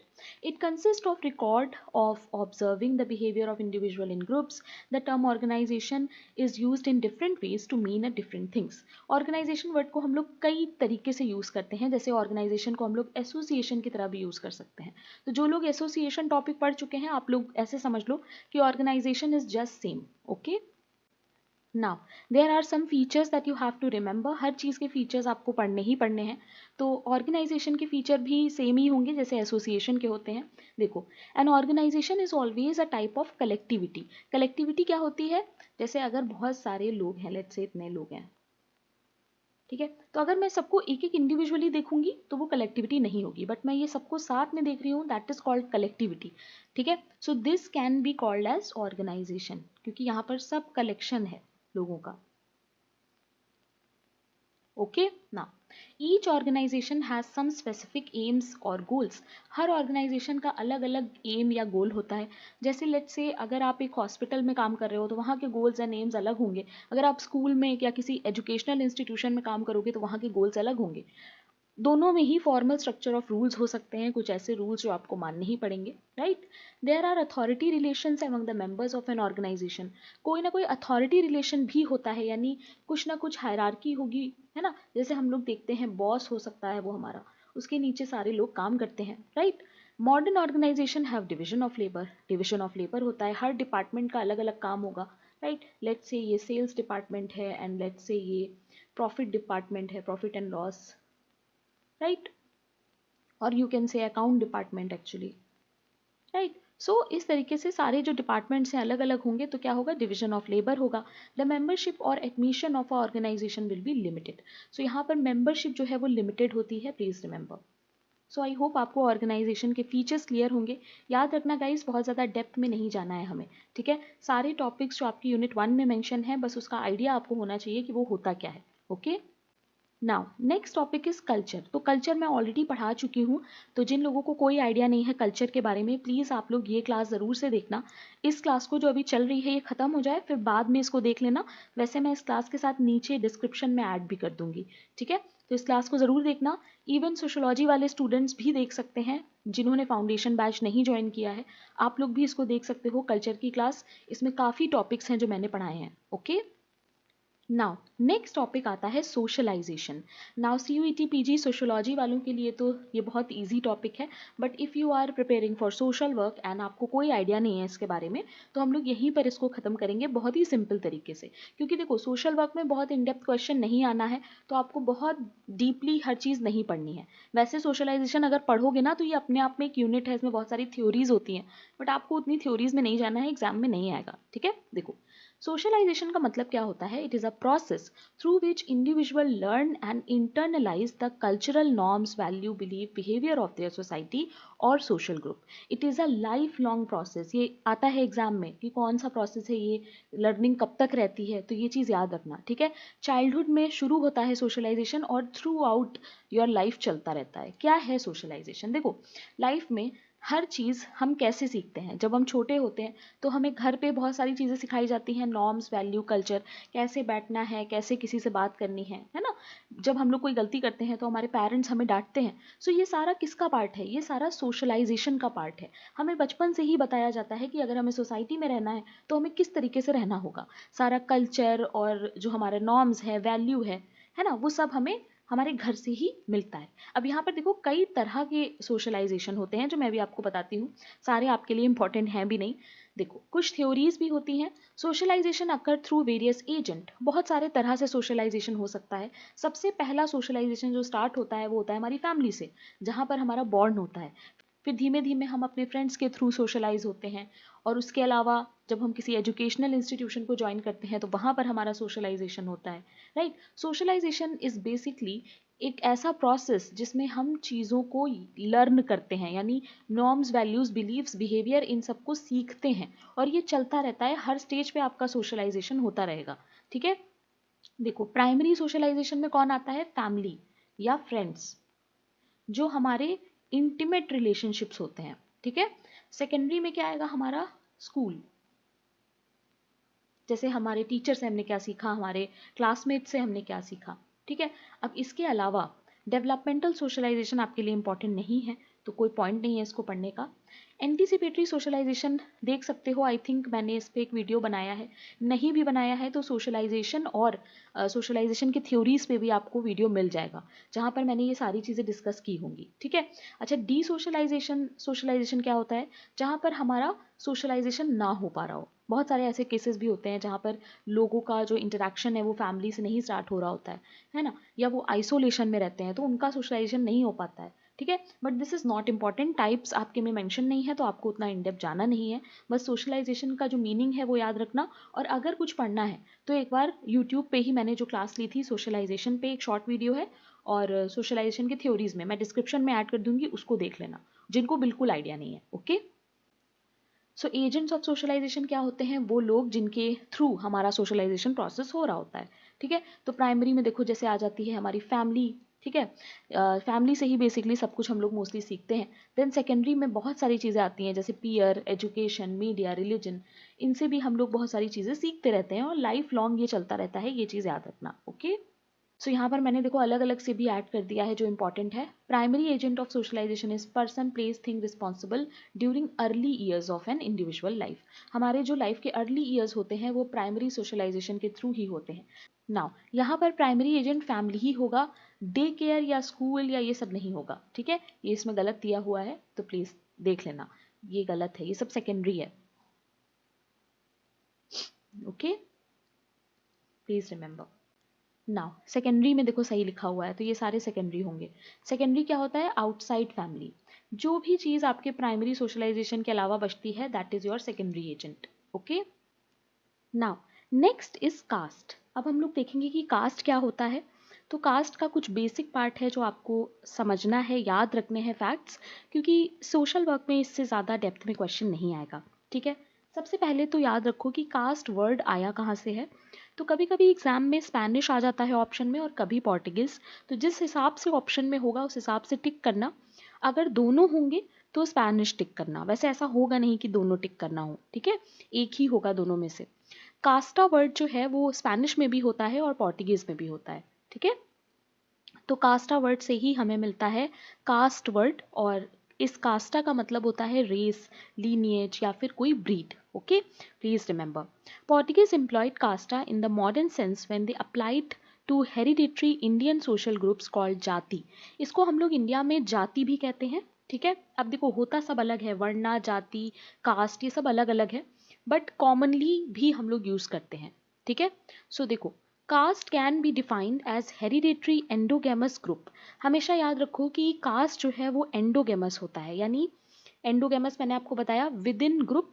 आपको जब भी शादी करनी होगी तो आपको सेम कास्ट में करनी होगी। ठीक है ना, हेरिडेटरी होता है यानी जो मेरे फादर की कास्ट थी वही मेरी कास्ट है ना, और जो मेरे ग्रैंडफादर की कास्ट थी वही मेरे फादर की कास्ट है। सो हेरिडेटरी होता है। हैविंग अ कॉमन नेम, एक कॉमन नेम होता है इसमें, जैसे मेरा जो सरनेम है तो वो सेम ही रहेगा, राइट। जैसे जो मेरे फादर का था वो उनके फादर का था, तो ये सब कॉमन रहता है।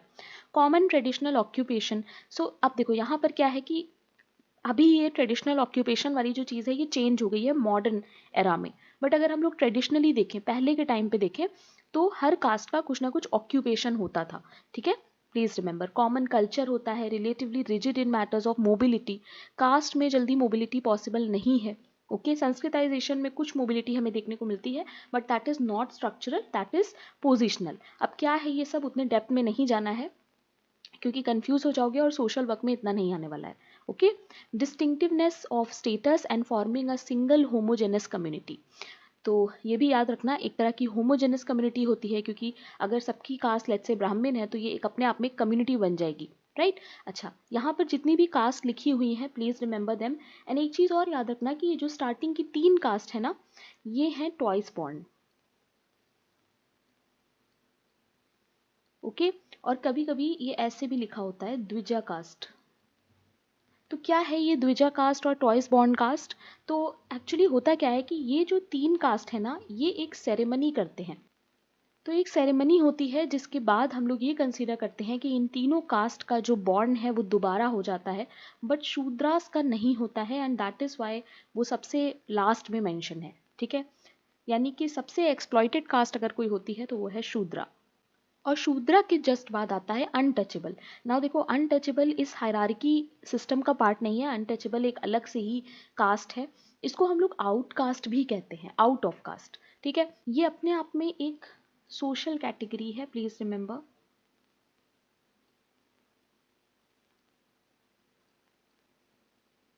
ओके, so social category याद रखना। now however in the changing situation caste has adapted to many new features like having formal organization, become less rigid and having a link with politics। तो modern concept के अगर हिसाब से हम लोग देखें, मॉडर्न एरा के हिसाब से देखें, तो कास्ट में काफ़ी चेंजेस आ गए हैं। जैसे ये जो ऑक्यूपेशन वाली चीज़ है अब ये हमें देखने को नहीं मिलती है, राइट। तो ये चीज़ याद रखना। ट्रेडिशनल जो फीचर्स हैं वो आपको याद रखने हैं, एग्जाम में आते हैं, और जो मॉडर्न बातें हैं वो भी अपने दिमाग में रखना। इन केस कोई स्टेटमेंट वाला क्वेश्चन आ जाता है तो आप लोगों को आइडिया होना चाहिए। ओके, नाउ कास्ट के फीचर्स भी बहुत इंपॉर्टेंट हो जाते हैं क्योंकि एग्जाम में क्वेश्चन फीचर से ही आते हैं। पहला फीचर देखो है सेगमेंटल डिवीजन ऑफ लेबर, यानी कास्ट में आपने देखा कि अलग अलग तरह से सेगमेंट्स डिवाइड होते हैं। पहले आएगा ब्राह्मण, देन आएगा क्षत्रिय, देन आएगा वैश्य एंड लास्ट में शूद्र। तो एक तरह का सेगमेंट है, डिवीजन है सोसाइटी में, राइट। हायरार्की है, सेम वही चीज़ की कोई टॉप में है कोई बॉटम में है, सो एक हायरार्की भी है हायर टू लोअर पोजिशंस का, राइट ना। Restrictions on food, drink and smoking. अच्छा, कास्ट में ना कुछ रिस्ट्रिक्शंस होती हैं, जैसे कि जो स्टार्टिंग के 3 हैं, द्विज कास्ट हैं, वो शूद्रा के हाथ का खाना नहीं खाएंगे, या फिर यू कैन से उनके साथ बैठकर खाना नहीं खाएंगे। So there is a restrictions on food in caste system, right ना। एंडोगेमी क्या होता है, मैंने आपको बताया है। एंडोगेमी का मतलब होता है मैरिंग विद इन ग्रुप। तो ये चीज़ हमेशा याद रखना कि कास्ट में हमेशा एंडोगेमी होती है, ठीक है। Now next feature is purity and pollution. तो प्योरिटी एंड पोल्यूशन में देखो क्या है, लुई दूमो एक बहुत इंपॉर्टेंट थिंकर आते हैं सोशियोलॉजी में जो इस पे बात करते हैं। इसके अलावा होता क्या है कि जैसे ब्राह्मण है, उनको ये सिस्टम प्योरिटी की तरफ ले जाता है, प्योरिटी की तरफ मानता है, और जो शूद्रास हैं उनको पोल्यूटेड माना जाता है। तो अगर जैसे कोई ब्राह्मण है तो वो शूद्रा के जैसे कपड़े नहीं पहनेगा, वो शूद्रा के जैसा खाना नहीं खाएगा, ठीक है। सो यहाँ पर एक प्योरिटी एंड पोल्यूशन का कॉन्सेप्ट है जो हमें कास्ट में देखने को मिलता है, और वो बहुत किसी भी चीज़ में हो सकता है, लैंग्वेज में, ऑक्यूपेशन में, ठीक है। Now next is occupational association, जहाँ पर हर कास्ट का कुछ ना कुछ एसोसिएशन होता है किसी ऑक्यूपेशन के साथ, ठीक है। Now social and religious disability and privileges. बहुत सारे इंडियन सोसाइटी, इंडियन ट्रेडिशन में ऐसे सोशल एंड रिलीजियस डिसेबिलिटीज़ होते हैं, यानी बहुत सी ऐसी चीज़ें होती हैं जो शूद्रा नहीं कर सकते। जैसे यू कैन से कोई बहुत बड़ा रिचुअल हो रहा है तो वहाँ पर शूद्रास को अलाउ नहीं करेंगे। आपने देखा होगा पहले क्या होता था, टेम्पल्स में शूद्रास को अलाउ नहीं करते थे, right. So social and religious disability और प्रिविलेज का भी एक बहुत इंपॉर्टेंट फीचर है जो कास्ट में होता है। ओके, देखो डेप्थ में नहीं जाना है, बस एक आइडिया रखो इन सारे पॉइंट्स का। और ये जो पॉइंट्स है ना, सिर्फ इतना, जैसे purity and pollution, occupational association, आपको ये पॉइंट्स क्लियर होने चाहिए, ठीक है। तो आई वुड रियली सजेस्ट कि अगर क्लास देख रहे हो तो शॉर्ट शॉर्ट नोट्स बनाते रहो हर टॉपिक के, सो दैट आपका एक जगह पे सारा हो। देखो एंट्रेंस एग्जाम है तो बहुत ज़्यादा डेप्थ में क्वेश्चन नहीं आएगा, सिर्फ और सिर्फ BA लेवल ही आएगा, और जितना सिलेबस में दिया है उतना ही आएगा, ओके। और सोशल वर्क की तो कट ऑफ भी बहुत ज़्यादा नहीं जाती है, okay. Now there are 2 more features. देखो पहला है distinction in custom dress speech. वही चीज़ है कि किस तरीके से दोनों कास्ट जो होती हैं, हाई कास्ट लो कास्ट, उनके बीच में कितना डिफरेंस होता है, कस्टम्स का डिफरेंस, ड्रेस का डिफरेंस, स्पीच का डिफरेंस। कॉन्फ्लिक्ट रिजॉल्विंग मैकेनिज्म, मतलब कुछ कास्ट पंचायत्स होती हैं जो कास्ट के बीच में जो कॉन्फ्लिक्ट होता है उसको रिजॉल्व करती हैं, ठीक है। सो ये भी इनके फीचर्स हो सकते हैं। नाउ लेट अस अंडरस्टैंड कि क्लैन क्या होता है। तो अभी हम लोगों ने काफ़ी टॉपिक्स कवर कर लिए हैं, आई होप आप लोगों को चीज़ें समझ में आ रही हों। देखो क्लैन क्या है, क्लैन एक सोशल ग्रुप है। सबसे पहली चीज़ जो आपको याद रखनी है, इसमें क्या होता है, it consist of people who share common ancestry. ये चीज़ याद रखना, एक क्लैन क्या होता है, जो कि एक कॉमन एंसेस्ट्री को शेयर कर रहा हो, ठीक है ना। It is a form of extended family structure where members are connected through blood relations और मैरिज। यहाँ पर क्या होता है, क्लैन में हम लोग एक तरह का एक्सटेंडेड फैमिली देख पाते हैं, जिसमें जो सारे मेंबर्स हैं वो आपस में या तो ब्लड रिलेशंस की वजह से रिलेटेड होते हैं या फिर मैरिज की, ठीक है। Clans are typically larger than nuclear family. Nuclear family से थोड़े ज़्यादा बड़े होते हैं ये, और लीनिएज या डिसेंट पे बेस्ड होते हैं, ठीक है। यानी कि एक कॉमन एंसेस्टर के थ्रू हम लोग चीज़ों को देख पा रहे होंगे। जैसे लेट्स से ये मेरे फादर हैं, ठीक है, तो इनके फादर यानी मेरे ग्रैंडफादर, फिर उनके फादर, है ना, इस तरीके से ग्रेट ग्रैंडफादर, ओके। और इन सबको हम लोग एक कॉमन एंसेस्टर से एसोसिएट करके देखेंगे, okay. Now the Indian caste system includes the concept of clan known as gotra, which are subgroups within a caste that share a common lineage. So गोत्र के बारे में आप लोग जानते होंगे, हर कास्ट के साथ एक गोत्र होता है, राइट। सो गोत्र is very important in Indian society का, ये कास्ट वाला टॉपिक या फैमिली किनशिप, है ना। और गोत्र को ही हम लोग क्लैन भी कहते हैं इंग्लिश में ना। Clans are social groups that are formed based on common ancestry and kinship. They play a vital role in society by providing support, preserving tradition, fostering a sense of identity and belonging. ये सब बातें याद रखना, exam में आ सकती हैं, ठीक है। Understanding the concept of clan helps us gain insight into complexities of social structure. Clans को समझने से हम बहुत सारी चीज़ें इंडियन सोसाइटी या किसी भी सोसाइटी के बारे में पढ़ सकते हैं, कैसे वहाँ के सोशल स्ट्रक्चर्स हैं, रिलेशनशिप्स कैसे हैं, वो सारी चीज़ें हम क्लैन के थ्रू पढ़ सकते हैं। ठीक है, तो ये सारी बातें याद रखना। Now there are few important characteristics जो आपको लिटरली लर्न करनी है, रट्टा मारना है, इसका याद रखना है क्योंकि एग्जाम में आता है। ठीक है, देखो पहला है कॉमन एंसेस्ट्री। तो क्लैन में हमेशा हम लोग एक कॉमन एंसेस्ट्री के थ्रू देखते हैं, यानी कि हम जब अपने लीनिएज को ट्रेस कर रहे होते हैं तो हमारा एक कॉमन एंसेस्टर होता है। ठीक है ना, किनशिप होता है, यानी कि जो टाइज होंगे, जो बॉन्डिंग होगी, वो या तो ब्लड रिलेटिव्स होंगे या फिर मैरिज के थ्रू रिलेटिव्स होंगे। ठीक है, शेयर्ड आइडेंटिटी होती है, तो क्योंकि कॉमन एंसेस्टर है तो जाहिर सी बात है आपका एक यूनिक आइडेंटिटी होगा, एक ट्रेडिशंस होंगे जो आप लोग फॉलो कर रहे होंगे। राइट, आपने देखा होगा आपकी फैमिली में जितने भी मेंबर्स हैं सबके जो ट्रेडिशंस हैं, जो चीज़ें हैं, वो काफ़ी हद तक सेम होंगी। राइट ना, ग्रुप सॉलिडारिटी है, इससे क्या होता है कि एक स्ट्रॉन्ग सेंस ऑफ सॉलिडारिटी रहती है, आपको एक बिलोंगिंगनेस की फीलिंग रहेगी। राइट, मेंबर्स के बीच में लॉयल्टी होती है। इंटरनल ऑर्गेनाइजेशन, क्लैंस में have their own internal structure and hierarchy. इनका अपना स्ट्रक्चर हो सकता है, हायरार्की हो सकती है। दे मे हैव लीडर्स और elders who hold positions of authority and make decisions for the clan. यानी कोई भी एल्डर या कोई लीडर हो सकता है उस क्लैन का, जिसकी बात सब लोग माने, जो डिसीजन ले। Right, so these are the important features of clan. Please इसको याद रखना, एग्जाम में क्वेश्चन आ सकता है। कॉमन एंसेस्ट्री और किनशिप, ये सब तो बहुत इंपॉर्टेंट है। Okay, now there are few important functions also, जैसे सोशल सपोर्ट रहता है, प्रिजर्वेशन ऑफ ट्रेडिशन, आपका ट्रेडिशन बचा रहेगा अगर आप एक क्लैन का पार्ट बन के रहोगे। राइट, आइडेंटिटी एंड बिलोंगिंग, आपको हमेशा लगेगा कि आपकी आइडेंटिटी क्या है क्योंकि उस क्लैन से एसोसिएटेड होगी। आपको एक सेंस ऑफ बिलोंगिंग फील होगा जैसे आप लोगों को होता होगा अपने फैमिली में। राइट नाउ, कॉन्फ्लिक्ट रेजोल्यूशन, हमेशा क्लैंस जो होते हैं वो कॉन्फ्लिक्ट को रिजॉल्व करते हैं। ओके, रिसोर्स शेयरिंग, और ये भी होता है कि आपस में सब जो मेंबर्स होते हैं वो रिसोर्सेज को शेयर कर लेते हैं। सो ये कुछ इंपॉर्टेंट फंक्शंस हैं जो बस याद रखना, एग्जाम में क्वेश्चन आ सकता है। Okay, now next is tradition. तो देखो ट्रेडिशन क्या होता है, ट्रेडिशन हमेशा कुछ ना कुछ लॉन्ग टर्म होता है, सबसे पहले तो ये चीज़ याद रखना। ठीक है, देखो traditions can persist and evolve for thousands of years. The word tradition itself derived from the Latin word tradiere, literally meaning to transmit. So tradition क्या होता है, जो ट्रांसमिट होता है, जो एक से दूसरे में जाता है, यानी एक जनरेशन से दूसरे जनरेशन में पास हो सकता है, एक पूरे टाइमलाइन से दूसरे टाइमलाइन में पास हो सकता है। सो it is always long term. ठीक है, now, a tradition is a system of belief or behavior, folk custom passed down within a group of people or society with symbolic meaning. इसमें वो सारी चीज़ें आती हैं जिनकी कोई symbolic meaning हो। जैसे मैं आपको एक एग्जांपल देती हूँ, हमारे यहाँ इंडियन सोसाइटी में क्या होता है कि अपने से बड़ों को रिस्पेक्ट देने के लिए कुछ ट्रेडिशंस हैं जो हम फॉलो करते हैं। राइट, आप सबने ये चीज़ देखी होगी कि जब भी कोई हमारा रिलेटिव आता है जो हमसे बड़ा है, वो जब जाता है तो हमारे जो घर पे मम्मी पापा होते हैं या mother father, you can say, what they do is they put some kumkum on the forehead of those people who are going, and वो आपको कुछ पैसे भी देते हैं as a token of respect और gift, you can say. And मम्मी लोग वो ले लेती हैं, वो एक अलग चीज़ है, बट ट्रेडिशन का ये पार्ट है तो ये चलता चला आ रहा है। राइट, ऐसा नहीं है कि आप कोई पिन पॉइंट कर सकते हो कि कब ये स्टार्ट हुआ था। यू आर अंडरस्टैंडिंग, ऐसे ही बहुत सी चीज़ें हैं जो हमारे ट्रेडिशन का पार्ट हैं, जो कि बहुत टाइम से चल रही हैं और उनका कुछ सिम्बॉलिक मीनिंग होता है।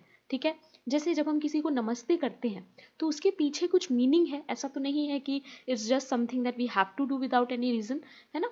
तो ट्रेडिशंस में जो भी चीज़ें होती हैं ना, उनका कुछ सिम्बॉलिक मीनिंग होता है, कुछ स्पेशल सिग्निफिकेंस होता है, और वो काफ़ी पहले से चला आ रहा होता है। जैसे मैं आपको एक एग्जांपल देती हूँ, मैं अगर मेरा कोई लेट से मुझसे कोई बड़ा इंसान मेरे घर पे आता है तो मैं उसको नमस्ते करती हूँ।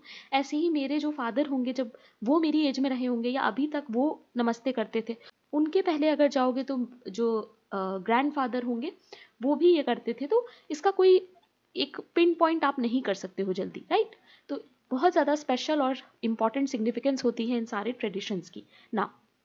A component of cultural expression or folklore, common example include holidays or impractical but socially meaningful clothes. कुछ ऐसे क्लोथ्स वगैरह भी होते हैं जो ट्रेडिशन का पार्ट होते हैं, जैसे हमारे इंडियन सोसाइटी में साड़ी को बहुत ज़्यादा वैल्यू दी जाती है ट्रेडिशन से, यू कैन से अटैच किया जाता है, right? The phrase according to tradition और by tradition usually means that the information that follows is known only through oral transition and is not supported by physical documentation. तो ये चीज़ भी होती है। अगर हम कहते हैं अकॉर्डिंग टू ट्रेडिशन, तो ट्रेडिशन बेसिकली ओरली ही होता है। देखो रिटर्न भी हो सकता है, बट कॉमनली अगर देखा जाए तो ओरली होता है, तो ये चीज़ याद रखना। ओके ना, क्योंकि हम लोग ट्रेडिशन पढ़ रहे हैं तो यहाँ पर फोक कल्चर का कॉन्सेप्ट भी इंपॉर्टेंट हो जाता है। क्या होता है फोक कल्चर?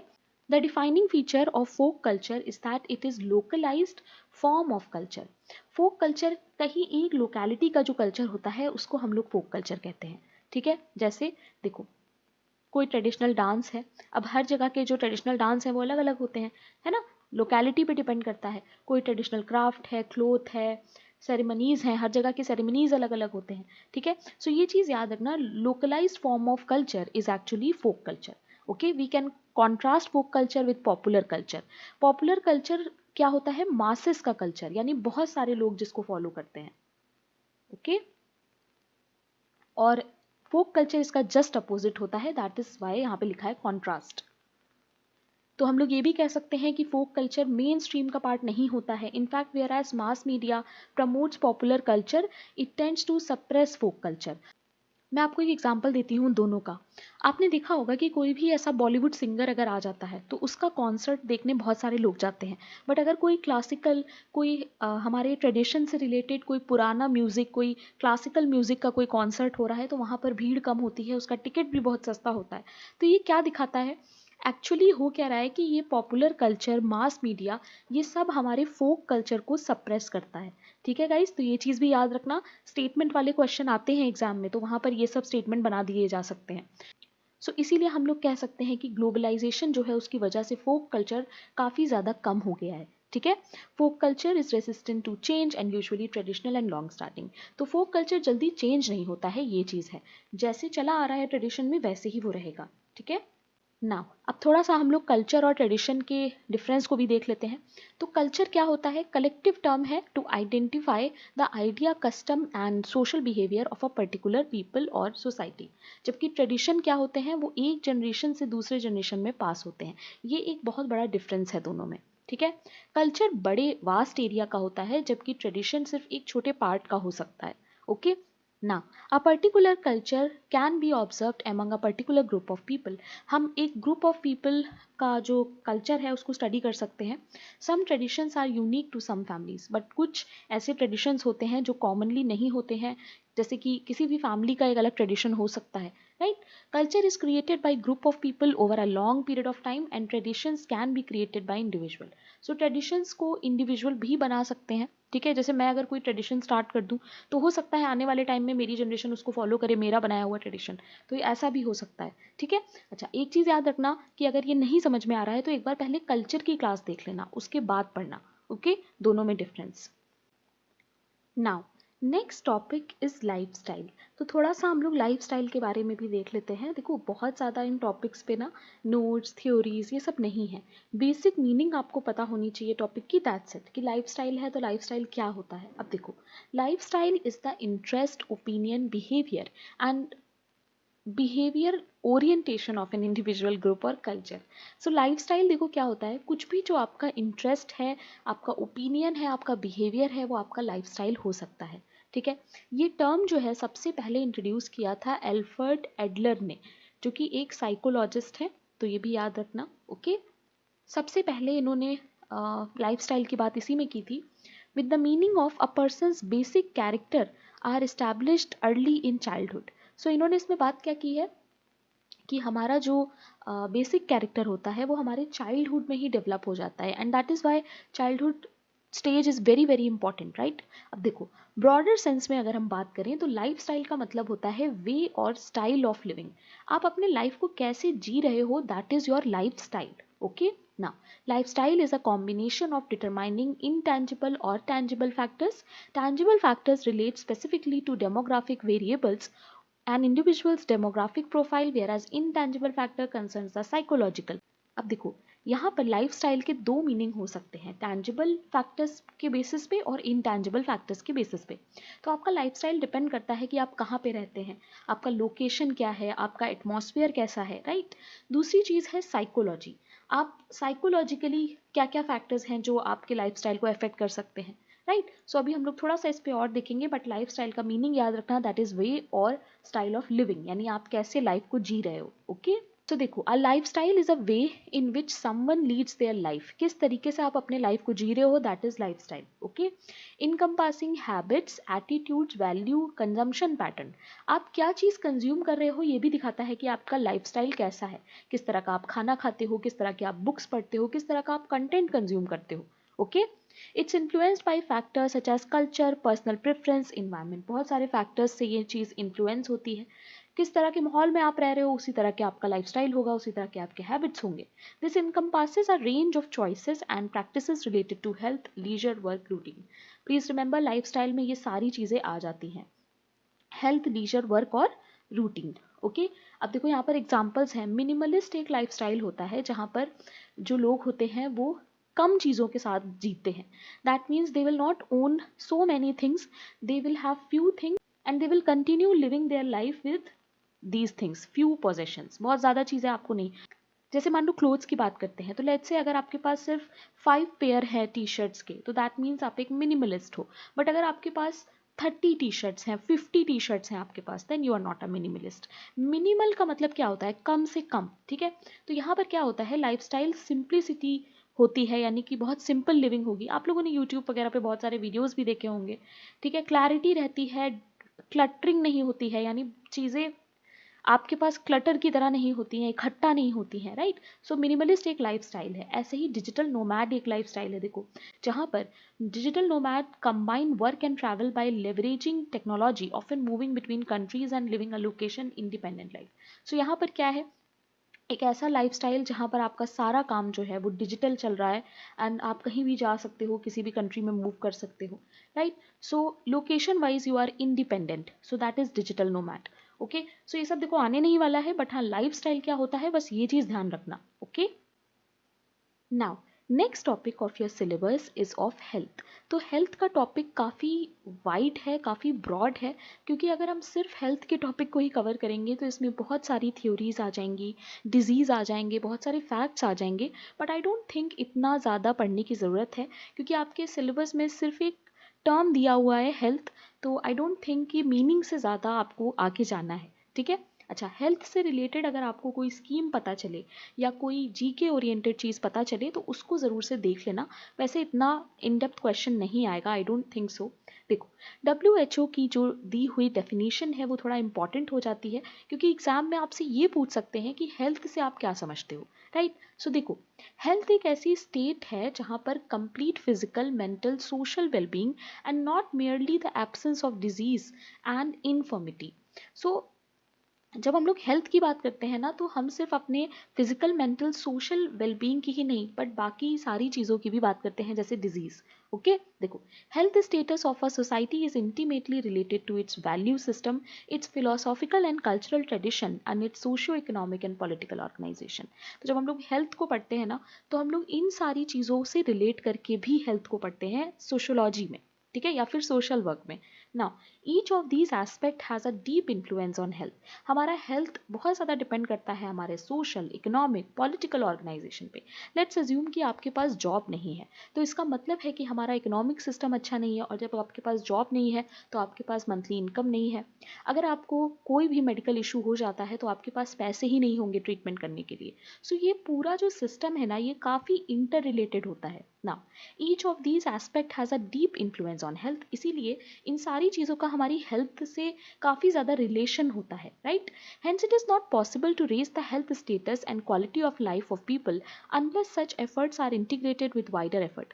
जब तक हम ओवरऑल सोसाइटी के ट्रांसफॉर्मेशन पे काम नहीं करेंगे, हम सिर्फ हेल्थ को बेटर नहीं बना सकते, राइट।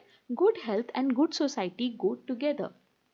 एक अच्छी सोसाइटी में अच्छे हेल्थ का होना बहुत ज़रूरी है, right? This is possible only when supportive services such as nutrition and improvement in the environment and in education reach a high level. और ये तभी possible होगा जब हमारा जो इन्वायरमेंट है वो अच्छा हो, एजुकेशन लेवल हमारा बढ़िया हो, ठीक है, न्यूट्रिशन को लेके काफ़ी ज़्यादा सोसाइटी में सपोर्टिव ऑर्गेनाइजेशंस हो। सो ये चीज़ें याद रखना गाइज, इससे ज़्यादा इंपॉर्टेंट नहीं है, ठीक है। हेल्थ का सिर्फ आपसे मीनिंग ही पूछेंगे, इससे ज़्यादा नहीं, ओके। बेसिकली ये भी पूछ सकते हैं कि हेल्थ कैसे आपके सोसाइटी से रिलेटेड है। और भी अगर मुझे कुछ मिलेगा हेल्थ से रिलेटेड तो वो मैं आपको भेज दूंगी टेलीग्राम पे, जो ग्रुप है सोशल वर्क का, उस पे, ठीक है ना। इंस्टीट्यूशंस की बात करते हैं अब। Institutions are also very important. देखो, इंस्टीट्यूशन को हम लोग वेज ऑफ डूइंग थिंग्स के नाम से भी जानते हैं, यानी हम लोग इसको ये भी कह सकते हैं कि हम लोग चीज़ों को किस तरह से करते हैं, ठीक है। They are basic constituents of all society. Social institutions जो होते हैं वो सारी ही सोसाइटी में होते हैं, ठीक है। An institution is a set of rules and procedure which provide guidelines for activities. देखो, इंस्टीट्यूशन का मतलब क्या होता है, कुछ रूल्स, कुछ प्रोसीजर जो हमें गाइड करते हैं। जैसे अगर आप एजुकेशन के इंस्टीट्यूशन में हैं तो आपको वहाँ पर कुछ रूल्स रेगुलेशंस मानने पड़ेंगे, राइट। फैमिली में है तो फैमिली के अलग रूल्स एंड रेगुलेशंस होते हैं। रिलीजियस ऑर्गेनाइजेशन में जाओगे तो वहाँ अलग होगा। तो ये सारे ही जो इंस्टीट्यूशन होते हैं इनके कुछ अपने रूल्स, प्रोसीजर, कुछ गाइडलाइंस होते हैं, ठीक है। Individuals unconsciously imbibe codes of conduct of society. हम लोग बिना जाने और ज़्यादा बिना कॉन्शियसली थिंक करे सारे जो सोसाइटी के नॉर्म्स होते हैं, कोड ऑफ कंडक्ट होते हैं, उनको इम्बाइब करते हैं। यानी हमें पता होता है कि हमें क्या चीज़ करनी है और क्या नहीं, ठीक है ना। दो तरह के कंपोनेंट्स इसमें आते हैं, usage, rules, procedure, and people और group of individual. Please remember, these rules and usages regulate the relations between individual and groups. According to the definition mentioned above, if rules and procedure are called institution, then individuals belong to association. A school is both an association and an institution. School comes into existence with specific goals like association, but function of school is to teach. अब देखो यहाँ पर क्या difference है, मैं आपको बताती हूँ। एक स्कूल को हम लोग एक इंस्टीट्यूशन की जगह एक एसोसिएशन कह सकते हैं, बट एजुकेशन को हम क्या कहेंगे, एक सोशल इंस्टीट्यूशन, ठीक है। प्लीज रिमेंबर, ऐसे ही फैमिली को हम क्या कहेंगे, एक social institution, okay.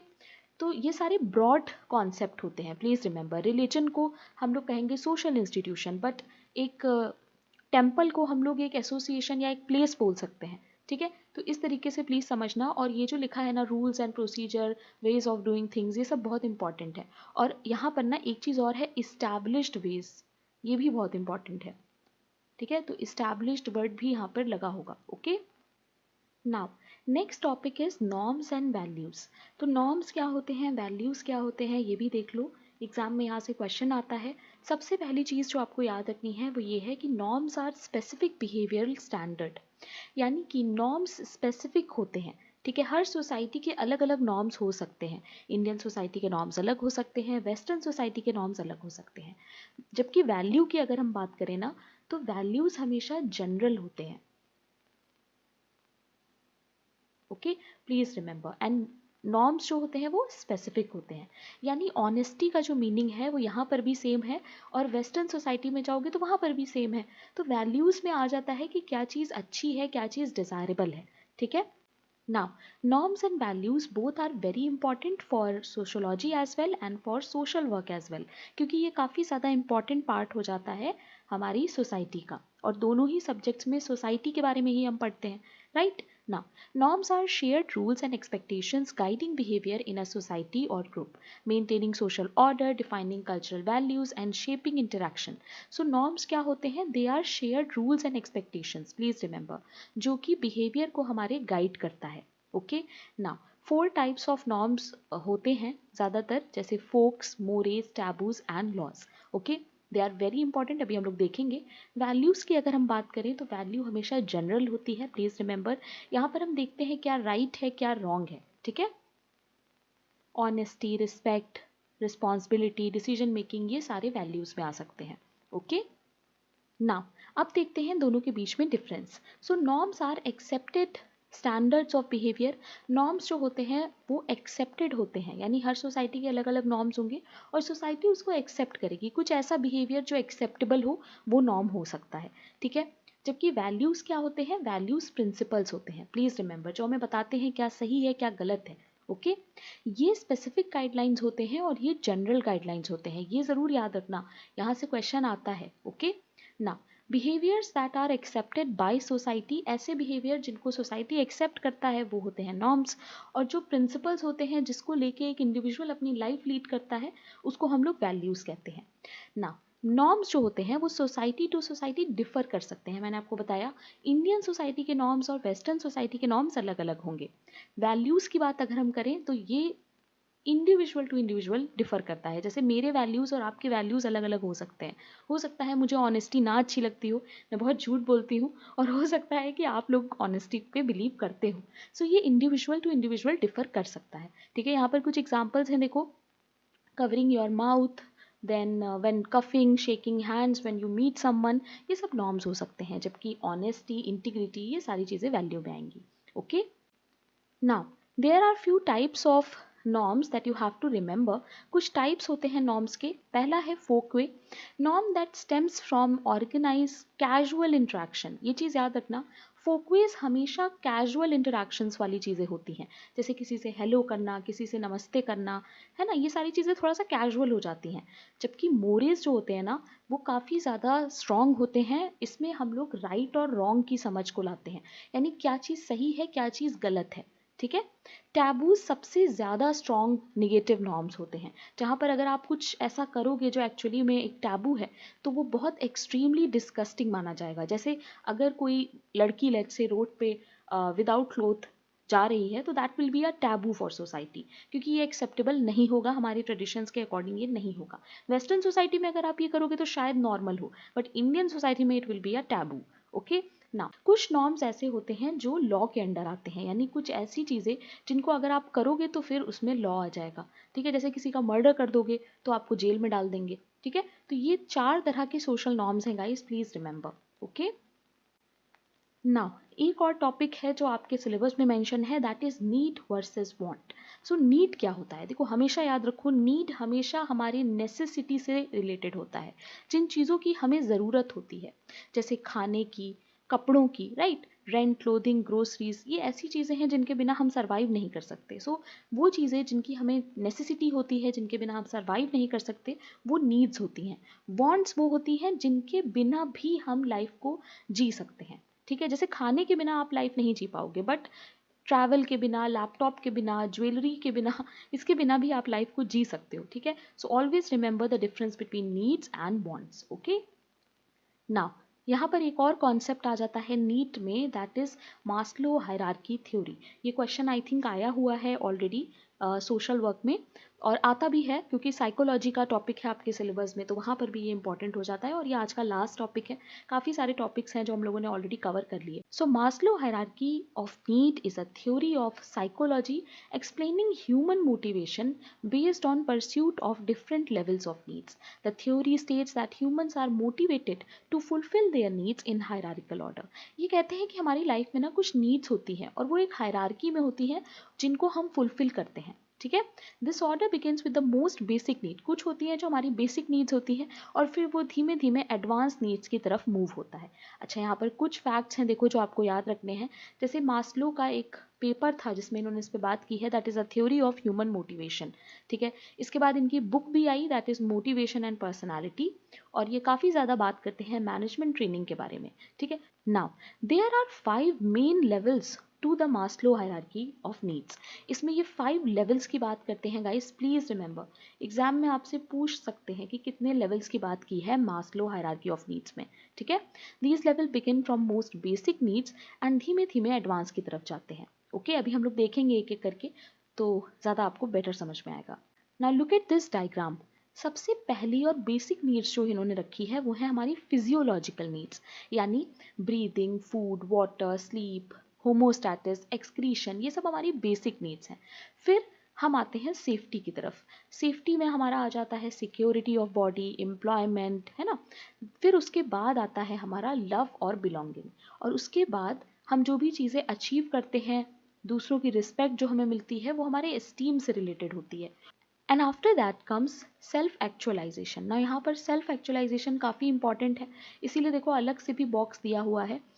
So a person's motivation to reach his और her full potential as shown in Maslow hierarchy needs, a person's basic needs must be met. अगर आपको सेल्फ एक्चुअलाइजेशन तक पहुंचना है, ये कहते हैं, तो आपको पहले अपनी बेसिक नीड्स को पूरा करना पड़ेगा, ठीक है, क्योंकि तभी आप अपने फुल पोटेंशियल को यूज़ कर पाओगे। अच्छा, ये आता है एग्जाम में कौन से लेवल में फुल पोटेंशियल की बात की गई है, तो प्लीज़ रिमेंबर, ओके।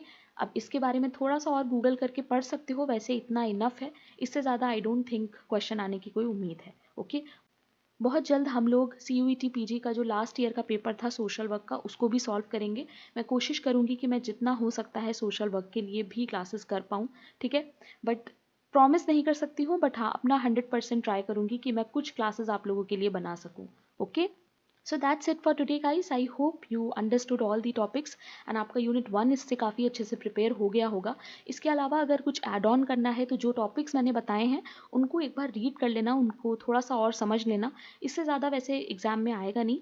अब हम लोग नेक्स्ट क्लास में मिलेंगे, तो नेक्स्ट क्लास में मैं आपको यूनिट 2 का ऐसे ही मैराथन करके पढ़ाऊँगी, ठीक है। तो जो लोग सोशल वर्क या सोशोलॉजी की तैयारी कर रहे हैं, आप लोग सब्सक्राइब कर सकते हैं। चैनल पे काफ़ी ज़्यादा कंटेंट है जो आएगा इस ईयर, तो make sure that you subscribe.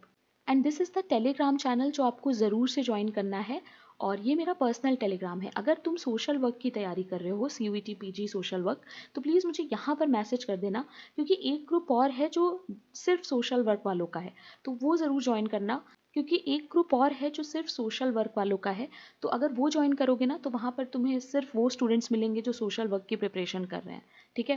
वैसे मैं डिस्क्रिप्शन में भी ऐड कर दूंगी, तो अगर ज्वाइन करना है तो वहाँ से भी कर लेना, okay. Now there is a app also जो तुम लोग देख सकते हो और डाउनलोड कर सकते हो। यहाँ पर फुल लेंथ टेस्ट और फ्री टेस्ट बहुत कुछ होता रहता है, तो ज़रूर से ऐप को डाउनलोड कर लेना। प्ले स्टोर पे भी है, और अगर आईपैड या एप्पल डिवाइस यूज़ करते हो तो मुझे मेरे पर्सनल टेलीग्राम पे मैसेज करना, मैं बता दूंगी कि उस पर ये कैसे एक्सेसिबल होगी, ठीक है। Now those of you who are preparing for CUET PG social work, don't forget to comment on this video, okay. मुझे बताना ज़रूर कि कितने स्टूडेंट्स हैं जो इसकी प्रिपरेशन कर रहे हैं, so that I can also get an idea कि किस तरह का कंटेंट मुझे बनाना है, और कितने स्टूडेंट्स हैं उन पर भी डिपेंड करेगा, ठीक है। चलो नेक्स्ट क्लास में मिलते हैं guys, thank you very much, keep learning.